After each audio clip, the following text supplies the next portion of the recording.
Hello everyone, मैं आकाश रांगड़ाले स्वागत करता हूं आपके अपने चैनल पे जिसका नाम है मैग्नेट ब्रेन्स हिंदी। और मैं आपको पढ़ा रहा हूं कक्षा 10वीं की रसायन विज्ञान, जिसमें हम देखने वाले हैं हमारा चैप्टर नंबर 4 जिसका नाम है कार्बन और उसके यौगिक। और स्टूडेंट्स, इसमें आज हम कवर करने वाले हैं इस चैप्टर के बहुत सारे इंपॉर्टेंट एमसीक्यू क्वेश्चंस, यानी कि बहुविकल्पीय प्रश्न। ठीक है, एक और चीज आपको ध्यान रखनी है कि जब हम ये सवाल लगाएंगे तो साथ साथ में हम चैप्टर का रिवीजन भी करेंगे, क्योंकि जब हम सवाल लगाते हैं तो उससे हमारा जो कॉन्सेप्ट है वो ज्यादा क्लियर होता है। बात समझ में आ रही है? तो चलिए स्टार्ट करते हैं, है ना, और देखते हैं कि जो पहला सवाल है, ठीक है, वो क्या है। ध्यान से देखिए तो देखते हैं। अच्छा चलिए, पहले ही सवाल में एंट्री मारी है कार्बन ने, और बात हो रही है कार्बन के अपरूपों के बारे में। मतलब ये आप इसे अपरूप कह सकते हैं, अपरूप भी कह सकते हैं। मतलब कि कार्बन जो है वो कौन से अवतार में पाया जाता है। तो ये पूछ रहे हैं हमसे कि कार्बन के दो अपरूप जो है, ठीक है, उसके अलावा तीसरा अपरूप का नाम बताइए। तो भाई कार्बन के दो अपरूप जो हैं उसको तो हर कोई जानता है, जैसे कि ग्रेफाइट और हीरा। बट तीसरा कौन है? तो भाई तीसरा है आपका फुलेरीन कार्बन। अच्छा, किसने बनाया था? तो एक साइंटिस्ट थे जिनका नाम क्या था? Buckminster Fuller. तो उनके नाम पर बनाया गया है दैट फुलेरीन, या फिर आप इसको और क्या कह सकते हो? बकमिंस्टर फुलेरीन। कहानी समझ में आ रही है? तो ये हमारा आंसर होना चाहिए। चलिए क्रॉस चेक करते हैं। बिल्कुल सही बात है, फुलेरीन कार्बन जो है वो कार्बन का तीसरा अवतार है। बात समझ में आ गई। अगले सवाल की तरफ चलते हैं स्टूडेंट्स, और हम क्या करेंगे? सवाल भी करेंगे। ऐसा नहीं कि सवाल जो है उसका आंसर रट लेंगे, ऐसा बिल्कुल नहीं करेंगे। हम एक एक कॉन्सेप्ट पर फोकस करेंगे। मतलब ये कि यहां पर आपके पूरे चैप्टर का रिवीजन भी होगा। अच्छा, आगे बढ़ने से पहले एक इंपॉर्टेंट चीज ये है कि इस चैप्टर का हमने एक पूरा वन शॉट वीडियो ऑलरेडी बनाया हुआ है, ठीक है, वो आपको मैग्नेट ब्रेन्स हिंदी पर मिल जाएगा, जहां पर पूरे टॉपिक्स को बहुत अच्छे तरीके से एक ही वीडियो में कवर किया गया है। स्टूडेंट्स, बात समझ में आ रही है? इसके बाद एनसीईआरटी सॉल्यूशन जो है उसका भी वीडियो अवेलेबल है। क्लियर हो गया? चलिए, तो ये दो वीडियोस ऑलरेडी अवेलेबल हैं, आप वहां से जाकर वो पर्टिकुलर जो कॉन्सेप्ट है उसके बारे में भी देख सकते हैं। चलिए, तो अगले सवाल की तरफ चलते हैं। भाई कौन सा कार्बन यौगिक जो है वो सबसे अधिक अभिक्रियाशील है ना? मतलब बात हो रही है मीथेन की, इथेन की, और ये क्या हो गया भाई आपका C2H4 हो गया। तो ये क्या हो जाएगा? तो ये हो जाएगा आपका दैट इथीन, ठीक है। और बात किसकी हो रही है? प्रोपेन की। तो ये पूछ रहे हैं कि कौन सा ऐसा कार्बन है, कौन सा ऐसा हाइड्रोकार्बन है जिसकी अभिक्रिया करने की क्षमता ज्यादा होती है। तो भाई सीधी सी बात है, ये होना चाहिए हमारा आंसर। क्रॉस चेक कर लेते हैं, यानी कि इथीन होना चाहिए। बिल्कुल सही बात है। चलिए चलते हैं अगले सवाल की तरफ, जिसमें पूछा गया है कार्बन यौगिकों की संख्या लगभग कितनी है। जैसा कि हम लोगों ने देखा है कि जो कार्बन है वो हमारे आसपास अलग अलग रूपों में पाया जाता है। भैया आप लकड़ी की बात करें, कोयला की बात करें, पेट्रोल, डीजल, कैरोसिन की बात करें, मोम की बात करें, हीरा, ग्रेफाइट, और भी ऐसी बहुत सारी चीजें, अल्कोहल हो गया, सिरका हो गया, ऐसी बहुत सारी जो चीजें हैं वो कार्बन से मिलकर बनी होती हैं, है ना। और क्यों बनी होती है? क्योंकि जो कार्बन होता है उसके पास चतुसंयोजकता होती है। मतलब ये कि वो हमेशा जो है आबंध बनाने के लिए तैयार रहता है, पहली बात। दूसरी बात कि जो कार्बन होता है उसके परमाणु आपस में मिलकर श्रृंखला बनाते हैं। तो इससे क्या होता है कि कार्बन बहुत सारे यौगिकों का निर्माण करता है। कहानी समझ में आ रही है? तो कितने होंगे भाई? 3 मिलियन, कम से कम 30 लाख ऐसे यौगिक हैं जो कार्बन बनाता है। मतलब ये कि हम काउंट भी नहीं कर सकते एक बार में। बात समझ में आ रही है? तो कम से कम 25 से 30 लाख ऐसे यौगिक हैं जो कार्बन से बनते हैं, जिसमें हाइड्रोजन और ऑक्सीजन का भी योगदान होता है। बात समझ में आ रही है? तो आंसर क्या होना चाहिए? 3 मिलियन, यानी कि 30 लाख, है ना। चलो आगे देखते हैं इसको, ये सही है या गलत है। बिल्कुल सही बात है। तो क्या ध्यान रखेंगे? जो कार्बन है वो बहुत सारे यौगिक बनाता है। मतलब ये कि एक तरफ बाकी तत्वों के यौगिक और एक तरफ अकेले कार्बन के यौगिक। बात समझ में आ रही है? अगले सवाल की तरफ चलते हैं, है ना। ध्यान से देखिएगा। अब पूछा गया है कि जो कार्बन ऑक्सीजन में दहन कर कार्बन डाइऑक्साइड और प्रचुर मात्रा में ऊष्मा का उत्पादन करता है, यह किस प्रकार की अभिक्रिया है। कार्बन जो है वो ऑक्सीजन के साथ जब अभिक्रिया करता है तो क्या निकलता है भाई? CO2 निकलता है। और क्या निकलती है? तो बहुत सारी ऊष्मा निकलती है स्टूडेंट्स, राइट। क्या निकलेगी? कार्बन डाइऑक्साइड निकलेगी, जिसको हम CO2 कहते हैं, है ना। कार्बन डाइऑक्साइड है। सवाल तो करेंगे, साथ में कॉन्सेप्ट भी सीखेंगे। बात समझ में आ रही है? और क्या निकलती है भाई? ऊष्मा निकलती है। तो इनका कहना है कि ये किस प्रकार की अभिक्रिया है। तो आपने कक्षा 10वीं में ही पढ़ा था कि अलग अलग प्रकार की अभिक्रियाएं होती हैं। तो ये क्या है? ध्यान से देखिए, रटना नहीं है, कॉन्सेप्ट समझना है भाई। कार्बन के साथ मिलाया ऑक्सीजन और कौन सी चीज मिली? तो भाई CO2 मिला, और साथ में क्या मिली? तो ऊष्मा मिली। इसका मतलब ये हुआ कि भाई ऑक्सीजन जो है वो कार्बन में जुड़ रहा है, तो फिर क्या होगा? सीधी सी बात, ऑक्सीकरण होगा। बात समझ में आ रही है? मतलब सवाल को ध्यान से समझिए, अच्छे से पढ़िए, रटने की जरूरत नहीं है। छोटी कक्षाओं में क्या होता है, बच्चे बहुत सारा जो है वो रटने पर फोकस करते हैं, सिलेबस थोड़ा सा कम होता है, इसलिए आपको ये लगता है कि आपको वो चीज बन रही है, आप एग्जाम में बढ़िया से लिख कर आ जाएंगे, बट कहानी कुछ और होती है। आपने कई बार ऐसे देखा होगा, आप जितना अटेम्प्ट करके आए हैं उसके हिसाब से आपको मार्क्स नहीं मिलते हैं। तो यदि आपको ऐसा लग रहा है कि आपकी तैयारी बहुत बढ़िया है, आप सारी चीजों को रटकर चले गए हैं, तो यहां थोड़ी सी कमी है स्टूडेंट्स। ध्यान देने वाली बात है, आप उस कॉन्सेप्ट को समझिए, क्योंकि यदि आपने एक बार समझ लिया तो आपको बार बार रिवाइज करने की जरूरत नहीं पड़ेगी, पर यदि आपने एक बार रटा है तो आपको बार बार रटने की जरूरत पड़ेगी। बात समझ में आ रही है? तो एक एक क्वेश्चन बढ़िया से करेंगे, कॉन्सेप्ट के साथ करेंगे। ऐसा नहीं कि सिर्फ आंसर के बारे में बात करेंगे, पूरा कॉन्सेप्ट सीखेंगे और एग्जाम में बढ़िया धमाका करके आएंगे। बात समझ में आ रही है? अगले सवाल की तरफ चलते हैं, है ना? तो आंसर क्या होना चाहिए भाई? ऑक्सीकरण होना चाहिए। चेक करते हैं, बिल्कुल सही है। चलिए, अगला जो सवाल है ये कह रहा है आपसे कि भाई जो हीरा है और ग्रेफाइट है, देखिए this is the beauty of chemistry. ये जो है ये रसायन विज्ञान का कारनामा है, जिसमें एक तरफ है हीरा जो कम से कम 3 लाख रुपए का आता है, और दूसरी तरफ है ग्रेफाइट जिससे बनने वाली पेंसिल 3 रुपए की आती है। बात समझ में आ रही है? और दोनों ही किससे मिलकर बने हुए हैं? कार्बन से। मतलब ये कि एक तरफ पेंसिल है जिसका मूल्य बहुत ज्यादा नहीं है, और एक तरफ हीरा है जो कि अमूल्य है, और दोनों ही किससे मिलकर बने हुए हैं? कार्बन से। तो ऐसा क्या है जो दोनों को विभाजित करता है? ठीक है, तो वो आंतरिक संरचना है स्टूडेंट्स। मतलब ये कि दोनों जो हैं वो कार्बन से ही मिलकर बने हुए हैं, तो कार्बन के क्या कहलाएंगे भाई? अपरूप कहलाएंगे। ठीक है, इसे आप अपरूप भी कह सकते हैं, अवतार भी कह सकते हैं, अपर रूप भी कह सकते हैं। तो मैं तीनों लिख देता हूं, कंफ्यूज होना ही नहीं है ना? तो क्या होगा? अपर रूप हो सकता है, और क्या हो सकता है? अवतार हो सकता है। तो जो कार्बन है वो तत्वों का भगवान है और अलग अलग अवतार में पाया जाता है। बात समझ में आ गई? चलिए आगे अगले सवाल की तरफ चलते हैं, चेक कर लेते हैं पहले इसको। तो बिल्कुल सही है, जो है हीरा और ग्रेफाइट वो भी कार्बन के क्या होंगे? अपरूप होंगे, अपर रूप होंगे, या फिर अवतार होंगे। कहानी समझ में आ रही है? अगले सवाल की तरफ चलते हैं, ध्यान से देखिएगा। अब अगले सवाल में पूछा गया है उस हाइड्रोकार्बन का नाम बताइए जिससे एथेनॉल बना है। बात हो रही है हाइड्रोकार्बन की, मतलब ये कुछ ऐसा जो कार्बन और हाइड्रोजन से मिलकर बना हुआ है ना? और क्या बना रहा है भाई? एथेनॉल बना रहा है। तो एथेनॉल कौन बनाएगा? जो इथेन है वही तो बनाएगा भाई। एथ का मतलब क्या है? जो कार्बन होंगे आपके वो कितने होंगे? 2 होंगे। एथेनॉल यदि है जिसका फॉर्मूला, अच्छा फॉर्मूला लिख लेते हैं, CH3CH2OH। एक और तरीका है, आप लिख सकते हैं C2H5OH। तो अब यदि ध्यान से देखेंगे तो जो कार्बन के परमाणुओं की संख्या है वो कितनी है? 2 है। इसका मतलब ये हुआ 2 वाला कौन सा है भाई? इथेन जो है वो तो होता है CH4, सॉरी C2H6, गलत हो गया। और जो मीथेन है वो होता है आपका CH4। बेंजीन क्या होता है? C6H6। और ब्यूटेन क्या होता है? C4H10। कहानी समझ में आ रही है? तो आंसर क्या होना चाहिए भाई अपना? C2H6, यानी कि इथेन। और इथेन से ही क्या बना? एथेनॉल या इथेनॉल। अच्छा एक और चीज है ना, दोनों तरीकों से आप इसे लिख सकते हैं, इसमें परेशान होने वाली बात नहीं है। अब ऐसा क्यों है? क्योंकि देखिए ये जो नाम है ये अंग्रेजी का है, ठीक है, और हम उसे हिंदी में पढ़ रहे हैं, तो उसमें क्या होगा? थोड़ा आगे पीछे हो सकता है ना? तो ये आप इसे एथेनॉल भी कह सकते हैं। तो एथेनॉल भी हो सकता है, इथेनॉल भी हो सकता है।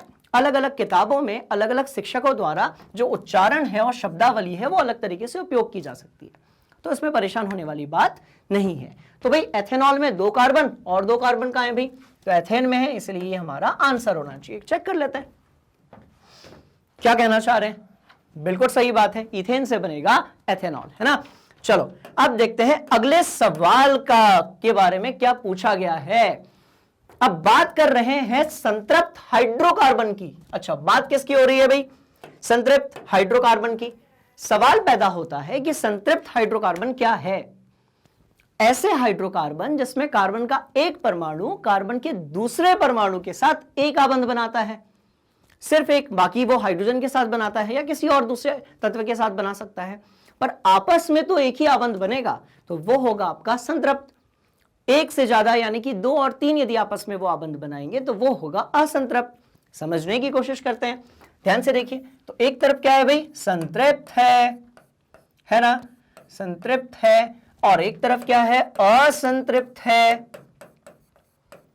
तो भाई संतृप्त क्या होगा? अब ध्यान से देखिएगा, कार्बन और कार्बन के बीच में एक ही आबंध होना चाहिए, पर असंतृप्त क्या होगा भाई? कार्बन और कार्बन के बीच में या तो 2 या फिर 3 कार्बन आपके आबंध हो सकते हैं, है ना। अच्छा, जो बच रहा है उसको किससे कनेक्ट कर दिया जाए? जो बच रहा है उसे कनेक्ट कर दिया जाए हाइड्रोजन के साथ में। तो चलो कर देते हैं, पहला, दूसरा, तीसरा, यहां पर भी आएगा चौथा, पांचवा और छठवा। यहां पर पहला, दूसरा, तीसरा, चौथा। बात समझ में आ गई? और ये यहां पर पहला और दूसरा, मतलब ये कि कार्बन कार्बन के बीच में यदि आपके पास एक अकेला आबंध है तो ये कहलाएगा संतृप्त, और यदि कार्बन और कार्बन के बीच में 2 या उससे अधिक यदि आबंध हैं तो ये कहलाएगा असंतृप्त। बात समझ में आ रही है? तो आंसर क्या होना चाहिए भाई? देख लेते हैं। मतलब ये सवाल जैसे ही पढ़ा जाए आपके दिमाग में कॉन्सेप्ट आना चाहिए।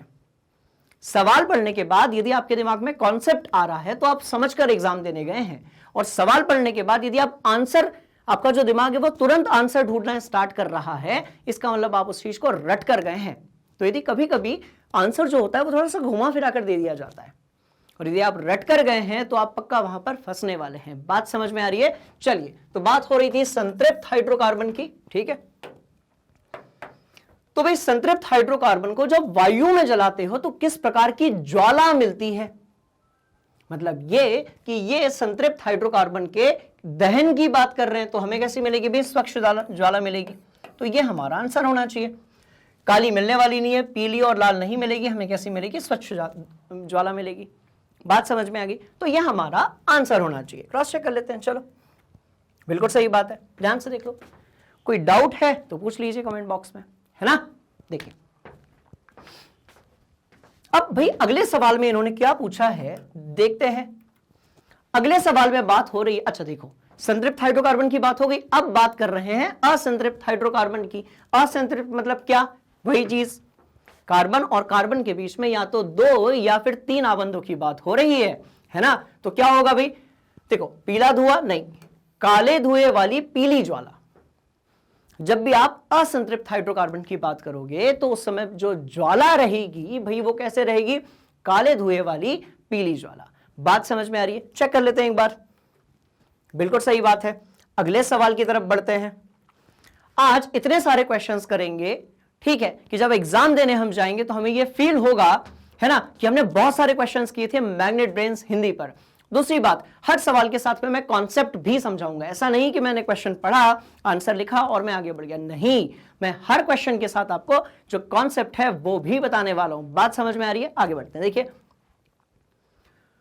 अच्छा, इन्होंने बोला है कि जो प्रथम कार्बोनिक यौगिक, ठीक है, किसकी बात हो रही है भाई? यूरिया की बात हो रही है। और यूरिया क्या है? एक प्रकार का उर्वरक है। बात समझ में आ गई? जिसमें कार्बन भी होता है। अच्छा, तो बात हो रही है आपकी किसके? यूरिया की। इसका संश्लेषण किसने किया था? तो मिस्टर बोहर ही है वो जिन्होंने यूरिया का संश्लेषण किया था। संश्लेषण का मतलब सिंथेसिस होता है, बनना। बात समझ में आ रही है? तो मिस्टर बोहर थे, है ना, कोल्बे नहीं थे। इन्होंने जो है वो इलेक्ट्रोलिसिस किया था, विद्युत अपघटन किया था। वर्जिलियस भी नहीं थे, और इनमें से कोई नहीं तो सवाल ही नहीं पैदा होता। तो किसने किया था भाई? मिस्टर बोहर ने किया था। कहानी समझ में आ रही है? आगे बढ़ते हैं, पर पहले कर लेते हैं क्रॉस चेक। बिल्कुल सही है।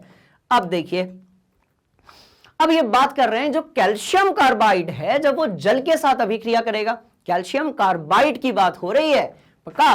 तो कैल्शियम कार्बाइड जब जल के साथ अभिक्रिया करेगा तो इनमें से क्या मिलेगा, है ना। तो देखिए, मीथेन, एथेन, एथीन नहीं मिलेगा। कौन सी चीज मिलेगी भाई? एथाइन मिलेगा।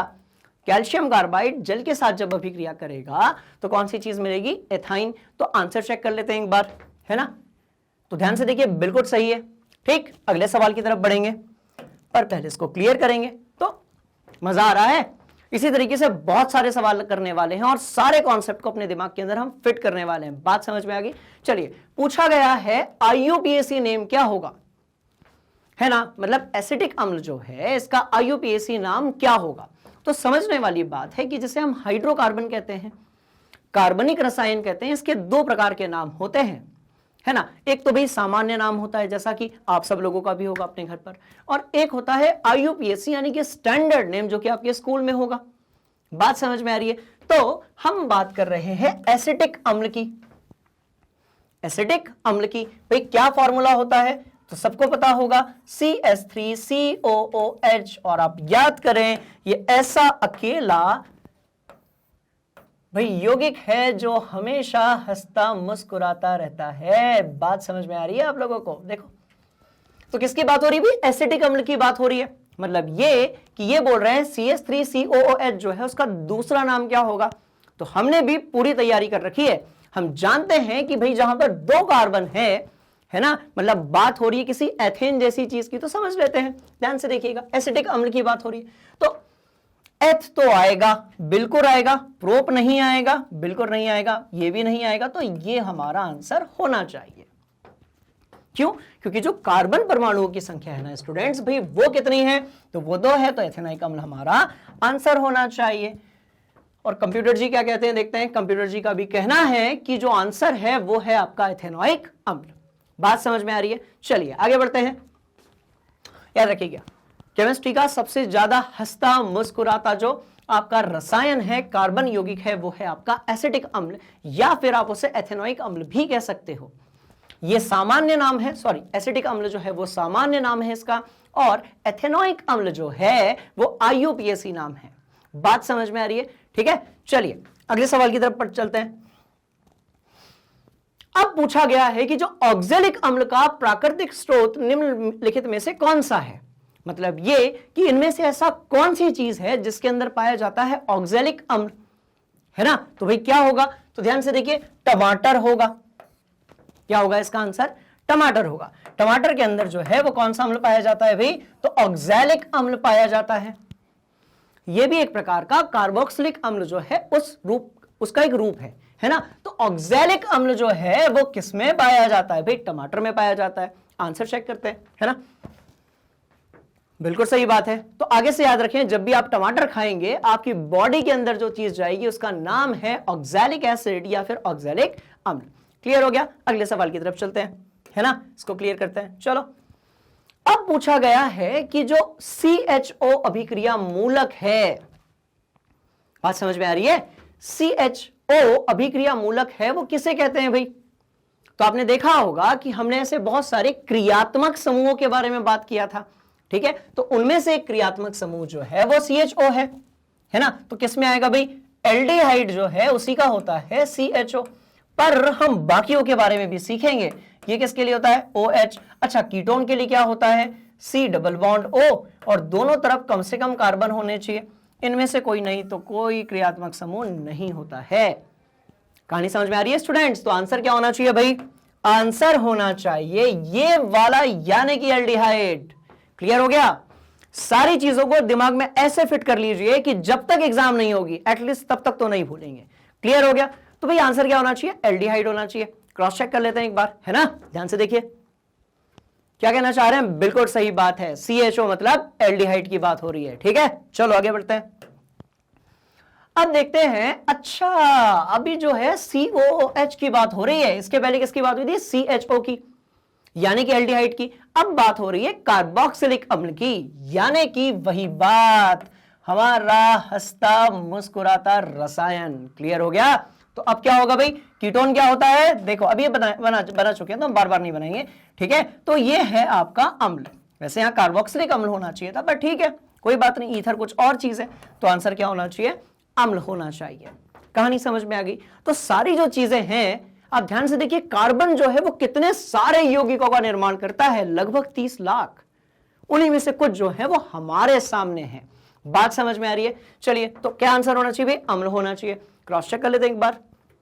धमाधम बिल्कुल सही आंसर है। चलिए बढ़ते हैं अगले क्वेश्चन की तरफ। अब पूछा गया है समावयी क्या होते हैं, है ना? तो ये समावयता जो है ये कौन सी चीज है? ध्यान से देखिए, इधर देखिए।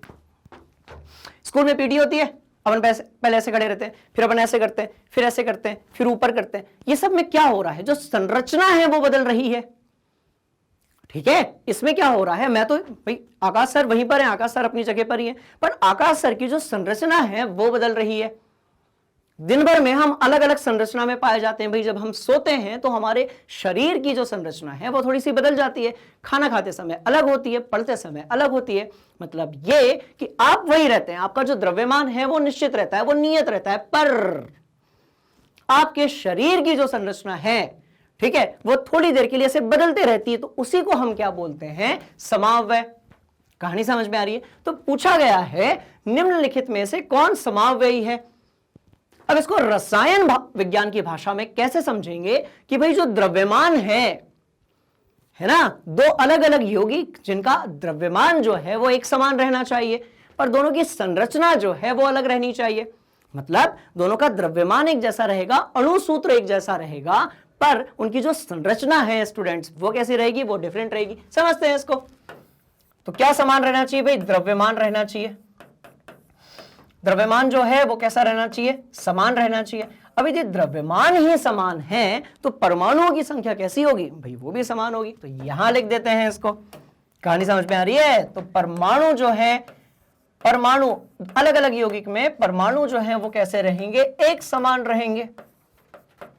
मतलब ये ठीक है, आप क्लास 10th में ये चीज पढ़ रहे हैं, पर आपको ये इतने अच्छे तरीके से पता होना चाहिए क्योंकि बड़ी कक्षाओं में भी ये चीज है, 11th में है, 12th में है। यदि वहां पर भी आपसे कोई आपके बड़े भैया दीदी पूछें तो आप बता सकते हैं कि देखिए हमने पढ़ा था मैग्नेट ब्रेन्स हिंदी पर, इस चीज के बारे में बहुत अच्छे तरीके से। कहानी समझ में आ रही है? और उसके बाद जो फील आता है ना बड़े भैया दीदी लोगों को पढ़ाई लिखाई की बात बताने का, वो एक अलग ही एक्सट्रीम लेवल पे होता है। क्लियर हो गया? ध्यान से देखिए। तो भाई समावयव क्या है? द्रव्यमान एक समान होना चाहिए, परमाणु एक समान होने चाहिए, पर जो संरचना है ना, जो संरचना है वो कैसी होती है? वो भिन्न होती है। मतलब ये कि अणुसूत्र जो है वो एक जैसा रहेगा, द्रव्यमान एक समान रहेगा, बट जो संरचना है वो कैसी रहेगी भाई? भिन्न रहेगी। तो अब वो सारे जिनमें परमाणु एक समान नहीं है वो तो वैसे ही रिजेक्ट हो गए। देख लेते हैं एक बार। भाई इसमें 2 है, इसमें 6 है, चलो एक तरफ निकलो। यहां पर 5 है, यहां पर 2 है, आप भी एक तरफ निकलिए। यहां पर 1 है, यहां पर 2 है, आप भी एक तरफ निकल गए। अब एक ही ऑप्शन बचा है अपने पास, ठीक है? देखते हैं। तो देखिए कार्बन कितने स्टूडेंट्स? 2 है। यहां पर भी 1 और 2 है। कार्बन तक कोई दिक्कत नहीं है, सब कुछ सही जा रहा है। अच्छा हाइड्रोजन चेक करते हैं। 5 और 1 6, 3 और 3 6, बिल्कुल सही चल रहे हैं। और ऑक्सीजन की बात करते हैं तो भाई 1 और 1, मतलब ये कि दोनों ही यौगिकों में परमाणुओं की जो संख्या है वो कैसी है? एक समान है। संरचना अलग अलग हो सकती है पर द्रव्यमान और परमाणुओं की जो संख्या है वो कैसी है? वो एक समान है। इसका मतलब क्या हुआ? ये और ये एक दूसरे के साथ कैसे होंगे? समावयव। कहानी समझ में आ गई? अब ध्यान से देखिए। तो अच्छा ये क्या चीज है भाई? तो ये तो आपका एल्कोहल है ना? ये क्या है आपका भाई? ये एल्कोहल है, ठीक है, एल्कोहल है, ऐसे लगा दो। और ये क्या है आपका? तो भाई ROR, मतलब कि ये आपका ईथर है। ईथर नहीं, ईथर होगा। कहानी समझ में आ रही है? तो एक तरफ अल्कोहल है और एक तरफ क्या है? ईथर है। बात समझ में आ गई? तो इस तरीके से हर सवाल को पढ़ना है, कॉन्सेप्ट सीखना है और अपनी जो तैयारी है वो ऐसी करनी है कि आप जो भी एग्जाम दे उसमें आपकी पहली रैंक आनी चाहिए। बात समझ में आ गई? अगले सवाल की तरफ चलते हैं। ध्यान से देखिए, स्क्रीनशॉट ले लें इसका पहले आप, है ना? चलो आप देखो। अच्छा चेक कर लेते हैं। हाँ सही है, बिल्कुल सही है। जब कॉन्सेप्ट ही सीख लिया तो सही होना ही चाहिए, फिर कंप्यूटर जी जो है वो गलत नहीं कर सकते स्टूडेंट्स उसको, है ना? चलो अगले सवाल की तरफ चलेंगे। अब पूछा गया है कि निम्न में कौन सा सहसंयोजक यौगिक है, ठीक है? तो पहले हम देख लेते हैं कि जो आबंधन है ये मुख्य रूप से कितने प्रकार का होता है। तो कक्षा 10वीं में यदि आप हैं तो आप ये याद रखें कि जो आबंधन है ना, जो आबंध है स्टूडेंट्स वो 2 प्रकार का होता है भाई। एक तरफ तो आयनिक है और एक तरफ कैसा है? तो भाई सहसंयोजी है, सहसंयोजी है। हमारा मार्कर कह रहा है कि आज जो है हमारा लिखने का मूड नहीं है, पर हम फिर भी पढ़कर रहेंगे। बात समझ में आ गई? चलिए, तो भाई एक तरफ आयनिक है और एक तरफ कैसा है? सहसंयोजी है। अच्छा, अब करना कुछ नहीं है, आप बस ये याद रखिए कि जिन तत्वों के बारे में आपने पढ़ा है ना। अब अच्छा, तत्वों से बात याद आई, ये जो तत्वों का आवर्ती वर्गीकरण है, इसका भी वीडियो बहुत अच्छे तरीके से बनाया जा चुका है और वो आपको मिल जाएगा इसी प्लेटफॉर्म पे, जिसका नाम है मैग्नेट ब्रेन्स हिंदी। ठीक, तो आपको यदि तत्वों के बारे में जानना है तो आप वहां पर जाकर भी इस क्लास के बाद वीडियो देख सकते हैं स्टूडेंट्स, है ना। अब ध्यान से देखिए, तो कह रहे हैं भाई आबंध कितने प्रकार के? तो एक तरफ है आयनिक और एक तरफ क्या है भाई? सहसंयोजी है। तो आयनिक कैसा होगा? एक तरफ धातु होगी और एक तरफ कैसी होगी भाई? अधातु होगी, है ना। एक तरफ धातु होगी और एक तरफ क्या होगी? अधातु होगी। और सहसंयोजी कैसा होगा भाई? इस तरफ भी अधातु होगी और उसका साथ जो है वो भी अधातु देगी। मतलब ये कि जब अधातु अधातु होगी तो हमें मिलेगा सहसंयोजी आबंध। तो यौगिक भी कैसा होगा? सहसंयोजी होगा। और धातु अधातु यदि होगी तो कैसा मिलेगा भाई? आयनिक। क्यों मिलेगा आयनिक? क्योंकि धातु जो है वो पॉजिटिव आयन बनाती है, अधातु जो है वो नेगेटिव आयन बनाती है।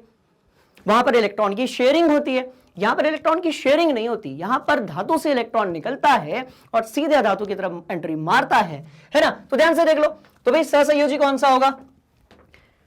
पहले देखते हैं गलत वाले, क्योंकि जब हम गलत वाले देखते हैं ना तो उससे भी कॉन्सेप्ट क्लियर होता है बच्चों। मतलब ये एक एक कॉन्सेप्ट दिमाग के अंदर। ध्यान से देखिएगा, देखो मजेदार चीज, धातु अधातु रिजेक्ट, धातु धातु ये भी रिजेक्ट, धातु अधातु रिजेक्ट, धातु नहीं है अधातु और अधातु। जी हाँ, यही होगा हमारा आंसर।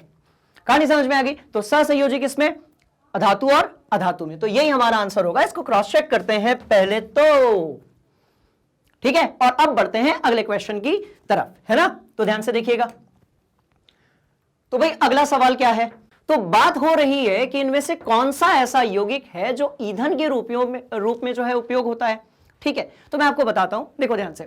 एथेनॉल जो है इसको आप ईंधन के रूप में उपयोग करते हैं। कहां कैसे करते हैं? ध्यान से देखिएगा, ये जो है ना ज्वलनशील होता है। ये कैसा होता है? ज्वलनशील होता है। इसीलिए आप हमेशा देखिएगा हर वो चीज जिसमें एथेनॉल है, जैसे कि आपने देखा होगा जो परफ्यूम होता है, डिओड्रेंट होता है, इसमें लिखा जाता है कि कीप अवे फ्रॉम फायर। इसका मतलब इसमें आग लग सकती है। तो हर वो चीज जो ऑक्सीजन के साथ अभिक्रिया करती है और जिसमें आग लग सकती है, भाई वो क्या है? वो आपका ईंधन है।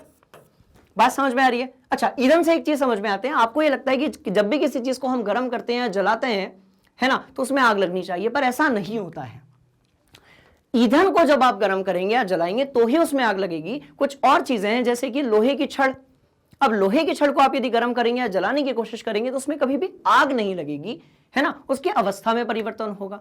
तो ईंधन कौन सी चीज होती है जिसमें भाई आग लग जाती है? ठीक है, तो ध्यान से देखिए, निम्न में से कौन सा यौगिक ईंधन के रूप में इस्तेमाल किया जाता है? तो भाई कौन सा है? इथेनॉल है। बात समझ में आ रही है? ठीक है, आपने देखा होगा कि इथेनॉल जो ईंधन है उससे वो बेचने वाले कुछ पेट्रोल पंप भी होते हैं जहां पर लिखा होता है कि यहां जो पेट्रोल है या फिर इथेनॉल से निर्मित जो पेट्रोल है वो 2 रुपए सस्ता मिलता है। हाँ, बात यह है, वास्तविकता यह है कि लोग उसको ज्यादा उपयोग नहीं करते हैं, पर आपका जो इथेनॉल है ना, वो भी ईंधन के रूप में उपयोग हो सकता है। मतलब आप यदि पेट्रोल और इथेनॉल को आपस में मिक्स कर दें और उससे यदि आप गाड़ी चालू करने की कोशिश करें, ठीक है, तो गाड़ी आपकी चालू तो हो जाएगी। हाँ, गाड़ी का इंजन खराब हो सकता है, वो एक अलग चीज है, पर इथेनॉल जो है वो एक अच्छा ईंधन है। बात समझ में आ रही है? चलिए अगले सवाल की तरफ चलते हैं, पर उससे पहले इसको क्रॉस चेक कर लेते हैं। बिल्कुल सही बात है ना। अगला सवाल क्या कह रहा है? भाई जो चीनी है उसका रासायनिक सूत्र क्या है? चीनी जो है उसका रासायनिक सूत्र क्या है? तो अब बात करते हैं। देखो, आपने कई बार पढ़ रखा है कि जो चीनी होती है, ठीक है ना, इसका हम क्या करते हैं? भाई आपने प्रकाश संश्लेषण पढ़ा होगा, आपने प्रकाश संश्लेषण पढ़ा होगा, जहां पर आप ये देखते हैं कि जो पौधे होते हैं, ठीक है, वो सूर्य की रोशनी में अपना भोजन बनाते हैं। तो उस समय निर्माण किसका होता है भाई? तो चीनी का निर्माण होता है ना। तो ध्यान से देखिएगा, चीनी का निर्माण होता है या चीनी जो है वो उस अभिक्रिया का एक भाग है। तो आंसर क्या होना चाहिए? C12H22O11, ये हमारा आंसर होना चाहिए। देखो, ये जो चीज है ये क्या है? ध्यान से देखिएगा, ये जो चीज है ये एक अम्ल है। कौन सा अम्ल है भाई? तो भाई एसिटिक अम्ल है। अच्छा, ये जो है वो क्या है? तो ये ग्लूकोज है ना, ये क्या है? ग्लूकोज है। पर नीचे वाली जो चीज है ये क्या है? ये आपका एल्डिहाइड है। ठीक है, ये आपका एल्डिहाइड है, तो अब क्या बचा, जो बचा वही हमारा चीनी है। तो यही होगा चीनी का रासायनिक सूत्र या फिर रासायनिक फॉर्मूला। कहानी समझ में आ गई? तो ये आंसर सही होना चाहिए। चलते हैं कंप्यूटर जी की तरफ और देखते हैं सही है या फिर गलत है। तो बिल्कुल सही है। चलो तो स्टूडेंट्स कुछ नहीं, ज्यादा नहीं, 50-60 सवाल लगाएंगे बढ़िया से, ठीक है, और कॉन्सेप्ट को क्या करेंगे, स्ट्रॉन्ग करेंगे। बस ऐसे ही आप बने रहिए, है ना। अब ध्यान से देखिए, ग्लूकोज के एक अणु में ऑक्सीजन के कितने परमाणु होते हैं? ग्लूकोज के एक अणु में ऑक्सीजन के कितने परमाणु होते हैं, है ना। तो ध्यान से देखिए, तो ग्लूकोज का फॉर्मूला लिखते हैं भाई, क्या है, C6H12 and O6। मतलब ये कि ऑक्सीजन की जो परमाणुओं की संख्या है वो कितनी है, तो वो 6 है। कहानी समझ में आ रही है? मतलब ये है कि जब भी बात ग्लूकोज की होगी या फ्रक्टोज की होगी, ऑक्सीजन जो है उसके परमाणुओं की संख्या कितनी होगी, भाई 6 होगी। कहानी समझ में आ गई? आगे बढ़ते हैं, है ना। पहले क्रॉस चेक करते हैं। बिल्कुल सही बात, बिल्कुल सही बात, ध्यान से देख लो, कोई डाउट है पूछ लो। ठीक, देखो अब होने वाला है नया सवाल, जिसमें पूछा गया है कि जो प्रोपेन है उसकी आणविक संरचना कौन सी होगी। किसके बारे में बात हो रही है? प्रोपेन के बारे में बात हो रही है। क्या सिखाया गया था सजातीय श्रेणी में? कि यदि प्रोपेन होगा, प्रोप होगा, मतलब कार्बन के परमाणुओं की संख्या 3 होगी, है ना। तो अब 3 किसमें है भाई? तो आप तो बाहर हो गए, आप भी बाहर हो गए, आप भी बाहर हो गए, आप बिल्कुल सही है। तो हमारा जो आंसर है वो होगा ख। क्रॉस चेक कर लेते हैं एक बार, बहुत ही आसान सवाल था ये, ठीक है। तो ठीक है ना, क्रॉस चेक कर लेते हैं, बिल्कुल सही बात। चलो ध्यान से देखो, अब पूछा गया है निम्न में से किस हाइड्रोकार्बन में 3 आबंध होते हैं भाई? हाइड्रोकार्बन, जब भी बात हाइड्रोकार्बन की होगी, आबंधन की होगी, आपको हमेशा यह बात रखनी है, याद रखनी है, कार्बन बोले तो 4। बात समझ में आ रही है? मेरे पास यदि कलर पेन होता ना अभी, तो मैं इधर पे लिख देता कार्बन बोले तो 4, ठीक है। कार्बन के 2 ही गुणधर्म, जिससे पूरा जो हाइड्रोकार्बन बना है, जिससे हमने लगभग 30 लाख यौगिकों के बारे में जाना है, उसके पीछे की 2 कहानियां। पहला ये कि जो कार्बन है वो बनाता है 4 आबंध, दूसरा ये कि कार्बन में होता है श्रृंखलन। बात समझ में आ रही है? तो एक में यहां पर लिखवा लो, कार्बन मतलब 4 आबंध, दूसरे में कार्बन क्या करता है, श्रृंखलन। कहानी समझ में आ रही है? ऐसे टैटू बनवा लो, बड़े दिन तक याद रहेगा ना। ध्यान से देखो, किसकी बात हो रही है? हाइड्रोकार्बन की। कितने आबंध भाई? 3 आबंध होते हैं। देख लेते हैं, तो बना लेते हैं ना सबको, क्या फर्क पड़ता है। देखो ये पहला वाला तो नहीं होगा, बनाने की जरूरत नहीं है, चलो देख लेते हैं फिर भी, ठीक है, कोई बड़ी चीज नहीं है। चलो ये पहला वाला तो नहीं होगा भाई, कार्बन कार्बन एक ही कार्बन है। अच्छा, यहां पर 3 कार्बन है, यहां पर 3 कार्बन है, यहां पर भी 3 है, इसको बनाने की कोशिश करते हैं। तो ये होता है आपका CH3 एंड CH3, तो ये भी नहीं होगा। इधर वाला कोशिश करते हैं एक बार। अब मुझे क्या करना है स्टूडेंट्स भाई, 3 कार्बन फिट करने हैं और 4 हाइड्रोजन फिट करने हैं। मतलब ये कि पहले 1 2 3 है ना, और हाइड्रोजन 4 फिट करने हैं। मतलब ये कि ये किस तरीके का है, अच्छा ये CN है और H 2N-2 है। मतलब यदि मैं C3 लिख रहा हूं तो H6-2 हो रहा है, मतलब ये C3H4 है। अच्छा, तो ये जो है ये क्या है भाई हमारा, ये हमारा एल्काइन है। और एल्काइन यदि होगा मतलब किसी 2 कार्बन के बीच में पक्का पक्का 3 आबंध की बात हो रही है ना। तो ध्यान से देखिएगा, पहला, दूसरा, तीसरा। अब जो बची हुई चीजें हैं वहां पर लगा देते हैं हाइड्रोजन। चलो क्या बताया गया है भाई, ये तो गलत हो गया सर, यहां तो आएगा ही नहीं, बिल्कुल नहीं आएगा, क्योंकि कार्बन अभी बताया गया था भाई कितने आबंध, 4 है ना। ये कार्बन हो गया, एक यहां पर लगाइए, एक यहां पर लगाइए, एक यहां पर लगाइए। तो ध्यान से देखिए, 4 हाइड्रोजन, 3 कार्बन और 2 कार्बन परमाणुओं के बीच में भैया 3 आबंध। कहानी समझ में आ रही? तो बड़ा ही आसान है। तो हमारा आंसर जो है वो ये होना चाहिए। ये नहीं हो सकता, क्यों नहीं हो सकता? क्योंकि वो एल्केन है। तो इनसे पूछा गया त्रिआबंध, या फिर आप उसको त्रिआबंध भी कह सकते हो। बात समझ में आ रही है? तो बड़ा ही आसान है, तो वो हमारा आंसर होना चाहिए, है ना। मतलब ये कि जब भी बात आप एल्काइन की करेंगे, जो कि ये है, तब कार्बन और कार्बन के बीच में 3 आबंधों का निर्माण होगा। एल्कीन में कोई 2 कार्बन के बीच में 2 आबंधों का निर्माण होगा, और एल्केन में तो आप जानते ही हैं कि जो कार्बन और कार्बन के बीच में एक ही आबंध पाया जाएगा। बात समझ में आ गई? तो हमारा आंसर ये होना चाहिए। चलो, बिल्कुल सही बात है, इसको आप नोट कर लीजिए, जल्दी से आगे बढ़ रहे हैं। ठीक, अब देखिए अब पूछा गया है भाई हाइड्रोकार्बन कौन है, मतलब वो चीज जिसमें कम से कम कार्बन और हाइड्रोजन तो होने ही चाहिए, कार्बन और हाइड्रोजन तो होने ही चाहिए, बिल्कुल होने चाहिए। आप नहीं हो सकते, आप भी नहीं हो सकते, आप हो ही नहीं सकते, आप ही बचे, तो वो आपका सही आंसर होना चाहिए क्योंकि वो एक कार्बनिक यौगिक भी है। बात समझ में आ रही है? अभी हमने इसके बारे में जाना था, ग्लूकोज कहते हैं हम इसे, तो जो ग्लूकोज है वो भी कार्बनिक रसायन का एक महत्वपूर्ण यौगिक है। बात समझ में आ गई? तो ये हमारा सही आंसर होना चाहिए। चलो बिल्कुल सही बात, बिल्कुल सही जा रहे हैं। अब देखो पूछा गया है, अब तो स्टूडेंट्स ये कुछ ज्यादा ही आसान क्वेश्चन नहीं हो गया भाई, जो कार्बन और पर महत्वपूर्ण है, याद रखें कुछ भी आ सकता है परीक्षा में, राइट। कार्बन और हाइड्रोजन से बने हुए यौगिकों को क्या कहा जाता है? ठीक है, तो इसका नाम होगा हाइड्रोकार्बन। वो चीज जो कार्बन और हाइड्रोजन से बनी हुई है उसका नाम क्या होगा भाई? हाइड्रोकार्बन। अपना चैप्टर ही वो है, तो यही हमारा आंसर होगा, है ना। चलो फिर भी चेक कर लेते हैं एक बार, बिल्कुल सही बात। अब देखिए पूछा गया है दोहरे आबंध वाले हाइड्रोकार्बन को क्या कहते हैं? तो भाई सिंगल वाले को तो एल्केन कहते हैं, दोहरे वाले को एल्कीन कहते हैं, और तीन वाले को एल्काइन कहते हैं। तो कहां पर है एल्कीन? ये है एल्कीन, तो ये होगा हमारा सही आंसर। एक उदाहरण ले लेते हैं, ध्यान से देखिएगा। तो ये कार्बन कार्बन के बीच में 2 बनाया, यहां पर ऐसा था, इधर पे ऐसा ऐसा कर दिया, यहां पर ऐसे ऐसे ऐसे पटक दिया आपने। अब हाइड्रोजन पटक दो यहां पर। चलो बहुत ही आसान है, कार्बन के 4 आबंध आपको याद रखने हैं, काउंट कर लो, 1 2 3 4, 1 2 3 4, बाकी सब 1 2 3 4।